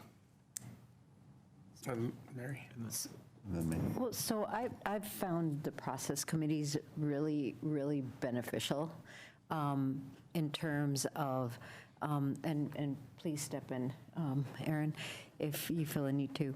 But in the open space master plan process subcommittee, there were many, many rich discussions, and We were there, Aaron and I were there with 2 members of the Open Space Board of Trustees, and the 4 of us were always self-policing to not go outside of speaking strictly to process. And there were many times when we actually, staff brought a plan forward to us, and we said, no, this isn't going to fly. And as painful as it might have been for staff, I think in the end, it was very helpful and very, very beneficial to everyone involved, to council, to staff, to the Open Space Board, and to the community, because as an example, there was in a set of scenarios as to how something could go, there was an example that was brought from another department, just as a theoretical, to say like, well, you know, it could be something like in transportation, we're going to just let everybody drive 40 miles an hour down residential streets. And as just an example within the open space master plan, and we said, no, you can't do that. Make it from another city or something, because that will get out of context, and suddenly the community will be saying that, did you know that council is going to raise the speed limit to 40 in residential streets? So, I mean, just things like that, that may not seem like a big deal, but if you don't have the voices of council members saying that's not going to fly, then, you know, missteps can be made. So I think they're really, really extremely valuable, but they're only as valuable as there is discipline to stay within the bounds of process. And Aaron, if I can just add to that, and just to be clear, when you said there were plans brought, they were purely process plans, right? Process We'll have this meeting, and then we'll have this group to talk to, and there were a couple times where I felt like our direction was helpful. So, Rachel, I hear your concerns. I wonder if we could just send a directive to make very sure to the process committee to be strictly about process, and to get meeting minutes as a council, because I don't think we've gotten minutes from this subcommittee. They are published. I don't know that they've been sent to us in email. They may not be published, but they could be. So just to finish that, so I think if we paid a little closer attention, we got minutes, and there was a clear charter about the exact limits, then work out. So I'm going to Mark next, then Bob, then Rachel. Yeah, I think the committee is an important one, but I'd want to address Rachel's desire for more transparency and information, and I would second Bob's comments, because I think it's not that hard to do that, but I think the committee itself is likely to prove important, and if we can get you the information that I think we all would like to see, I think the committee has value. I mean, go ahead, I'm sorry. I lost the thread here. Bob, and then Rachel. Yeah, a couple of things. First of all, there are minutes taken. They're posted on the website. We could certainly have those emailed to council as well on top of that, but the staff's really good about it. That's number one. Number two is Gene Gaza runs a meeting, and Gene's a tough cookie. And whenever there was somebody who tried to stray off of process and into substance, Gene steered us right back. So I think I'm going to take a little exception with what Rachel said. She wasn't at all the meetings. I think at least the 2 committee members tried to stay on process. The one thing I would change about the meeting is the meeting ends with community comment, and that's not helpful at all, because the usual suspects show up and they literally sit on opposite sides of the room, and they make speeches that are entirely consistent with their respective positions, and it's very adversarial and not productive or helpful for the process committee. So I would eliminate that and have the committee be a process committee of 2 or 3 council members and staff. Community can sit there and watch if they want, but hearing the same people come to us and talk about flood mitigation and CU and this thing and that thing that we hear here is not helpful to that process committee. We hear the same thing over and over again, and that's where the venture into substance really happens, not with the committee and the staff. So I think it's a worthwhile thing. I think anybody can serve on it. I don't need to serve on it. I don't really care either way. But I think it is worthwhile to continue. There is a charter that can be published and sent to council. There is minutes that can be published and sent to council. And staff does a really good job of keeping it on process. And I would simply eliminate the public comment part of the meeting.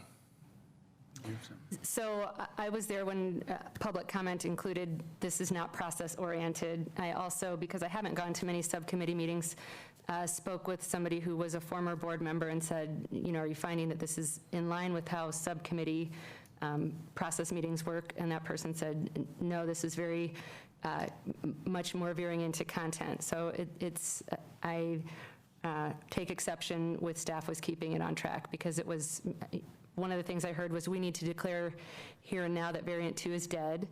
That's very content specific. So if this is going to continue, it really needs to be process and back to the origins, which included public engagement, I think was the primary reason that we were creating this.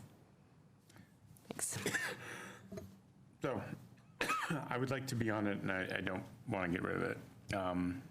It doesn't seem to me like there's a whole, Rachel, I think you're the only one asking to get rid of it.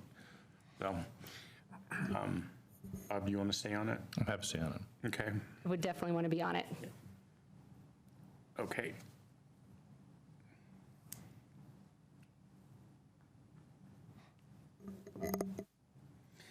So Rachel, is there a max for that one? No, I don't think so. We could do. I don't know that it's noticed, is it? Yeah. A 2 doesn't have to be noticed, right? So you can notice it, then you can have 3. So I'll just say that one of the things that has been attempted in the past is on the process subcommittees has been to have 2 members, keep it to 2 members, and to have a diverse set of views represented by those 2 members. I think that's why Cindy and I were chosen. Yeah. So I'm fine with that.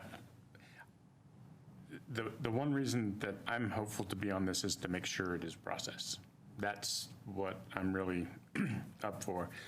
Maybe this can be one where we take it offline and have conversations and figure out what the best outcome is. We could make it 3 and notice it, or we could make it 2 if we draw straws and are happy with the outcome. Yeah, so that's fine. Let's take that.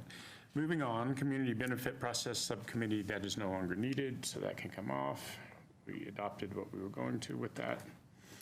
And then there is one to add here. I don't know if it's somewhere else. I don't think so, which is the Alpine Balsam County Participation Subcommittee, right? And I'd be willing to step off that if somebody wants to come on. Who's on it currently? I Volunteering. think it's Bob and I. And we've only met twice, so I don't think losing Sam, if Sam wants to step off, would cause a continuity problem. Yeah, Mark. Mark, you want it? Yeah. So that one, it again is about process. There's a little bit more outlining of what we want to hear back from the county there. It's like we want to hear, can you do it with this much parking? Can you do it with this many square feet? How we're going to make parking work. So they come and they bring like a list of findings that they've made in the intervening time, and then we ask questions. So I'm happy to come off it. That one is not so much process. No, really, it's more tasking staff. And the people who are on this committee really need to kind of anticipate the kind of questions that council will be asking. And our staff is great. Our staff does a great job. It's really, to be real candid about it, it's just really kind of nudging the county staff to gather information that we all need to make a decision. So it's as much about that as anything. Yeah, it's about anticipating the problems. Are there showstoppers or deal breakers that we could flesh out right away so that we don't carry this option if it's not really an option? So, okay, so I've got Bob and Mark on that one. So the Guiding Coalition, Mary, you want to stay on that one? Yeah, I do. And would anyone else like to be on the Guiding Coalition? So this meets once a month, 4th Tuesdays of the month right before study session. So I'm interested in this one, but I don't want to rule other people out. Is this the racial equity subcommittee? Yeah. Yeah, it's the guiding coalition for, I would have joined this last year, but my schedule just didn't permit. okay. All righty. Is that 2 max? I have no idea. Ask Mary, I wasn't on it. Is it two max? I don't, Jane, does it need to be 2 or? It doesn't need to be 2, it could be more, but then we'd have to notice it. I'd be interested as well if we're going over the 2. Junie just made that suggestion that maybe that's one that more people should be on, just so that we're aware of it. Okay, so I'm not sure who signed up for that just now. So I right did. now, myself and Aaron. Okay. Rachel's interested. Adam, were you interested? Or were you Yeah, just asking? I have an interest too. Junie, did I hear you won't? That's going to be another large one. We're going to sneak in a renaming of the Muni building somewhere in one of these. I think this is the one we do it in. I think Can we do it just to pass it and then switch it back? Is that possible? All right, now they get We just easy. make a handwritten sign and put it out front. Can I bring up, there were a couple transportation ones that aren't on the list. The State Highway 119 and 7. Right. So just maybe bring those up. I'm interested in both of them. So do you usually have one or two there, or is it just you?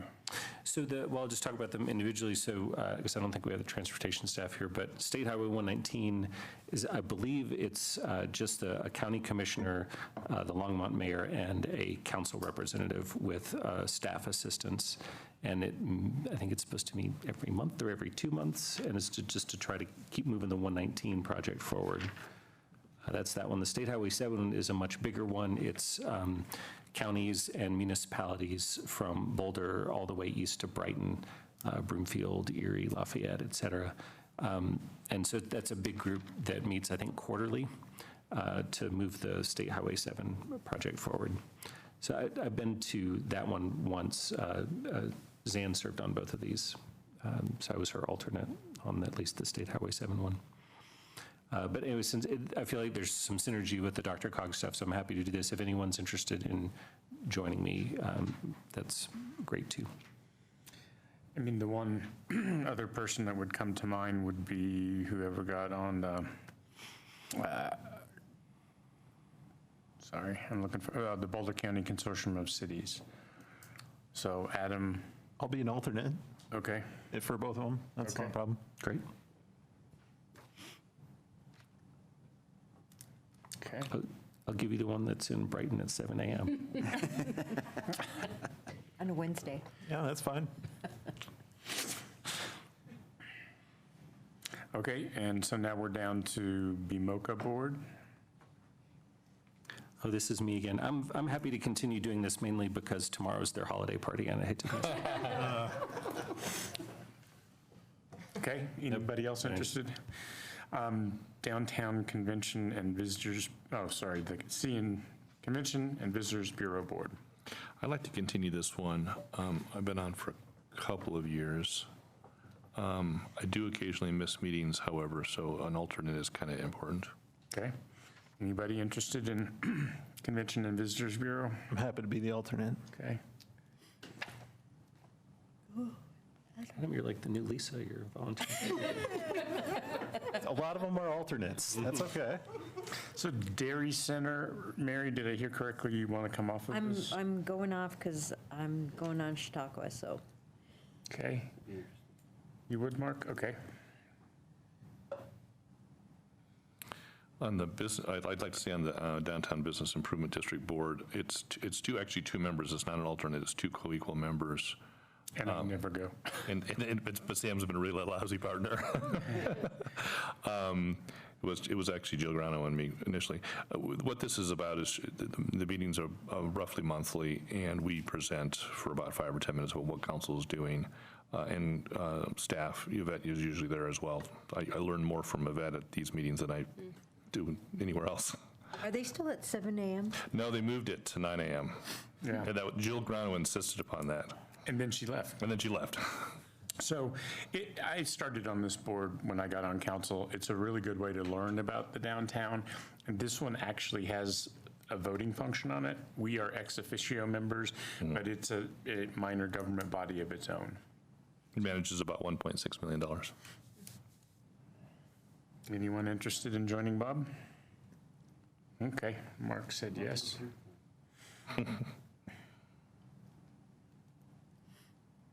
Okay.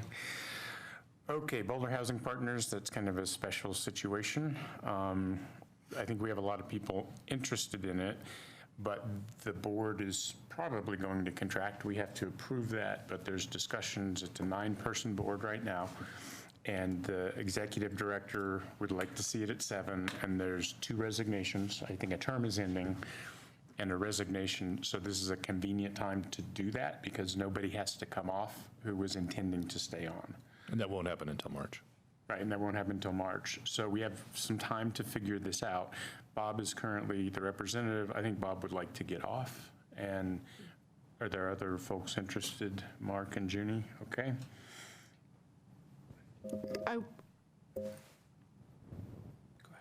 wanted to ask you about the process, because it appears that Mark Wallach really has a strong interest, and I do as well. Yep. And I wanted to know what are the possibilities of either of what is it, a front runner and then an alternate? Member and an alternate. And that because I really want to be on that board because, you know, I ran on socioeconomic diversity and political inclusion, and housing is something that is very important to me. And I understand that Mark has, you know, a lot of years working as a developer, but I believe to me that would be very close to what I ran on and the values that I stand on. I want to learn as much as possible about affordable housing, and so I really want that opportunity. And also, if that's any understanding or consolation, I do have a real estate license, so I do and I'm a quick learner, so I really want to join that board. And I hope that Mark will give me that opportunity. That'll be swords at dawn. So I think, yeah, there's 2 possibilities here that I can see. One is that there's a main person and an alternate. The alternate just goes to the meeting. They don't have a vote, but they can attend as far as learning and contributing goes. Another is what Bob did originally when he was first on council, is he joined the development committee, which is pretty substantial, right? They're planning out like what they're going to do with their money. Yeah, all the projects come through the development committee, which consists of board members, but also can consist of non-board members. And for me, it was a 1-year training ground. It was a good opportunity for me to understand the board, and then moved into the board my 2nd year. So if one of you wants the appointment and the other wants to join the development committee, I think that's another way that we could get both of you working with the Boulder Housing Partners. So why don't you guys have a conversation and talk with Jeremy, because I think Jeremy would probably like to tell you, maybe he knows more options, but he would be the one that you'd be working with. So. No swords? No swords. No swords. No. So have you both talked with Jeremy? Yes. I actually met with him today. Okay. We had a lengthy discussion earlier today, so. Well, we have a little time on this, so if you guys would like to get together and parse out whether you'd like to do an alternate and both go to the board meetings, but one of you is the voting member, or if you would like to do one on the development committee and one who steps on right now. So I don't know what the best solution is. Bob, you probably got the best advice here. Well, I think no, I don't. I mean, you guys should work it out between the 2 of you, and maybe the 2 of you should sit down with Jeremy, and the 3 of you can work it out. So, and this can be effective. There is actually a board meeting next week, which I'll plan to go to, but this can be effective either with the boards and commission appointment in March, or if one of you wants to step in January, February, that's entirely up to you guys. It's a mayoral appointment. Sam actually makes the appointment. So it happens whenever Sam says. No, the mayor typically consults with all council, so it's formally a mayoral appointment, but it will be done as the group consensus. I was going to ask you, what can I do? I'm not going there. Chautauqua, Mary, are you willing to do that one? I already am. She already is. Oh, that's right, you've already started. Enthusiasm is palpable. Yeah. Okay, so we're down to the sister cities. I am going to come off my Lhasa board. It's a pretty active board for what it's worth. The Lhasa Tibet one is, and there have been opportunities to travel over there. One of the people, Bill Warnock, who's involved, takes a trip over there every 1 or 2 years, and he works in Western China as well as Tibet. So he does a lot of really interesting medical work. So I'll just put that out there. He was asking for recommendations, and I said I didn't know, it would depend on people, but if you like the kind of the medical work that he goes over and teaches people how to get rid of parasites in children. If I can just add to that, because I've chatted with Bill a little bit, and he and they are definitely looking for an involved council member. So they're really looking for somebody to volunteer who was, will participate. Not that it's a huge amount of work, but it's not. So should we go through them? Yeah, we each go on one, and then one person does two. Is that how it works? Well, if Sam doesn't take any, we'll have to have 3 people. 5, 6, 7. Great math on my part then. So just to clarify on the sister cities, sister cities aren't really a city project. They're independent, and the representatives are liaisons in case something comes up to the city. There's also the subcommittee, the sister city subcommittee, that basically meets to hear interest in new sister cities that are brought forward by community members, and to plan the annual party. Is that right? So it's generally the sister city liaison work is not a real heavy lift. Yeah, and to add to that, a couple of these, I wouldn't call them defunct, but they're really, really having trouble right now. So Yateras, Cuba, I don't know that they've met in a long time. And then another one is Kisumu, Kenya, because of the political situation there. There's been trouble with travel and safety. So there's a couple here that aren't going to be very much work. So And the same with Monte. Uh-huh. Okay, let's get started. Dushanbe. I have 2 right now. I'd like to keep Dushanbe. As a matter of fact, there might be a trip to Dushanbe in either May or June that I'm actually maybe trying to go on, if I can figure it out. But I also have Ramat HaNegev, Israel, and those of you who are on council might remember that Mirabai and I struck a deal a year ago that I would take Ramat HaNegev for a year, but that Mirabai would take it over now. So I'm yielding to Mirabai on Ramat. Okay. Yeah, I'll take that on. Okay, Yalapa, Aaron? Yeah, I've done that my whole time on council. It's a good group. So I have 2 right now, and so if one of them, somebody wants to take over, let me know, or I can keep doing both. Kathmandu, Nepal. Now, that was recently added. They very much want the mayor to come over or a council member, and so Suzanne and I couldn't make it. So I don't know if there's a trip in that one in the future. I currently have it, and yeah, I would highly suggest someone who's interactive, because I think they were getting quite frustrated, but they also seem to think that we can go over there easily, and I don't have that ability, so someone who may have a bigger ability. Mark? And then just to be clear on the travel with sister cities, they're self-funded. Self-funded, it's all out of your pocket. It is self-funded, but like in the one for Kathmandu, they were volunteering to put up all the lodging. So you had to find your plane fare, but they were going to pay lodging. Okay, so Mark? I'll take it. You that one? I don't know how much the lodging is. When I was there, it was $1 a night. Kisumu, Kenya? I mean, I haven't ever, I meet with them during our annual Sister City, and they're lovely people. But if someone wants it, again, I have 2 right now, so I'm happy to stay on, but. Okay. Anyone interested in Kisumu? Lhasa? Tibet? You said that one needs a new person? It does. Okay. Great.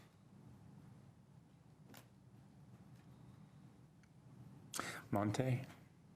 I'll stay. Okay. Nablus, Palestine? I'll just make a comment on this one first. Even though Lisa's designated as the liaison, I've been probably way more active than she has, and I actually went over to Novelist with the group earlier this year. It's a super, super active group. This is one of our new sister cities, and they meet every month, and they expect a lot of council activity, and they are planning another trip, I think, in March or April, and they're probably going to go over at least once a year, if not twice a year. So it's a good group, but it's a very active group, so just whoever signs up for it needs to understand there's a lot of activity there. I'm not interested in signing up. I'm just telling you what you're getting into. Anyone?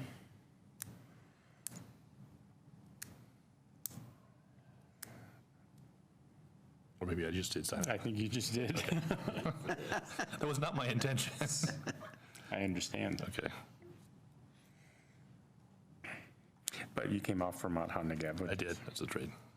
Stay in the region. Yamagata, Japan. Aaron? Yeah, I'm fine continuing here, and this got busy right as the campaign season started, so I'm afraid I didn't do a great job in the last few months, but I would do a better job next year, or if someone else would like to take it, that's fine too. These are very friendly folks who are on this. This is a really good group, so. Who doesn't have one? Adam, do you have you signed up for one? I don't have any yet. What are you holding out for? Cuba?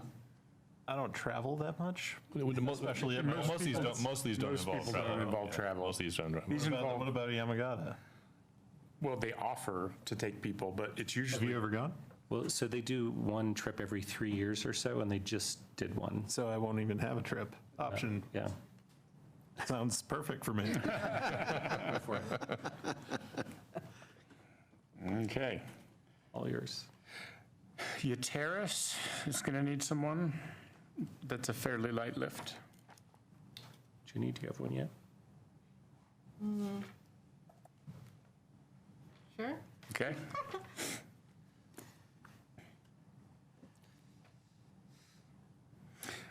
Okay, and then the Sister City Subcommittee. So both members went off of that. And I don't think this meets very often, right? Only meets if there's a new application. Right. And then for the party. To plan the party. And the plan the party, which actually Heidi does. Let's be honest. So come on, folks. We can get out of here as soon as we sign up for these. Oh, we blew 10 o'clock. Before 10:30. Somebody else on the Sister City Subcommittee? Do we actually need to? I don't know if we need to. We need to. Yes. Separating with. Junie, would you consider that one as well? Actually, oh, no. Okay. Okay. That's okay, thank you. Yeah, that's fine. If it doesn't meet often, I haven't been on anything with Rachel yet, so. There you go. Parties. A party Plan that a we don't party. plan. Right, exactly. So we have 2 or 3 that we're gonna. Heidi does all the work. So Boulder Housing Partners is going to get a further conversation. CU South can get a further conversation. CU South gets a further conversation. Boulder Okay? Housing Partners. Boulder Housing Partners. Yes. Yep. And those are the only 2. All right. Can you review for me the Boulder Consortium, Boulder County Consortium of Cities? I had Mark, and was there someone else? Mark and Adam. Okay. I believe I was a primary. Yeah, you are. And Mark is the alternate. Correct. Okay. And then raise your hand if you're not on National League of Cities. Okay. Thank you.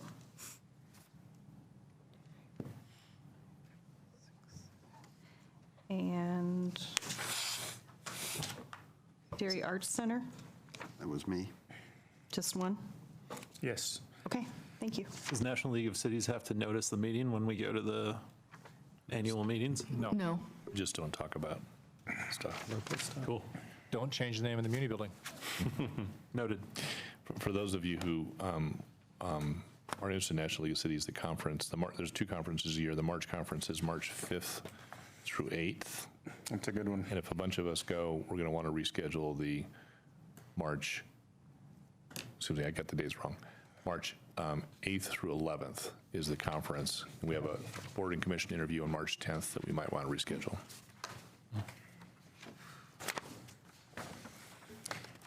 Okay, with that, I think we're through our agenda. Does anybody want a debrief? Any comments on how the meeting went, how it was run? Good job. Yeah, good job, Tim. All right, thanks. Get us done. And then we're adjourned. Okay. 10:05. It's better than the last one. I know. I'm expecting 9:30 next time. 2 in a row. No. Keep it going. I'm trying.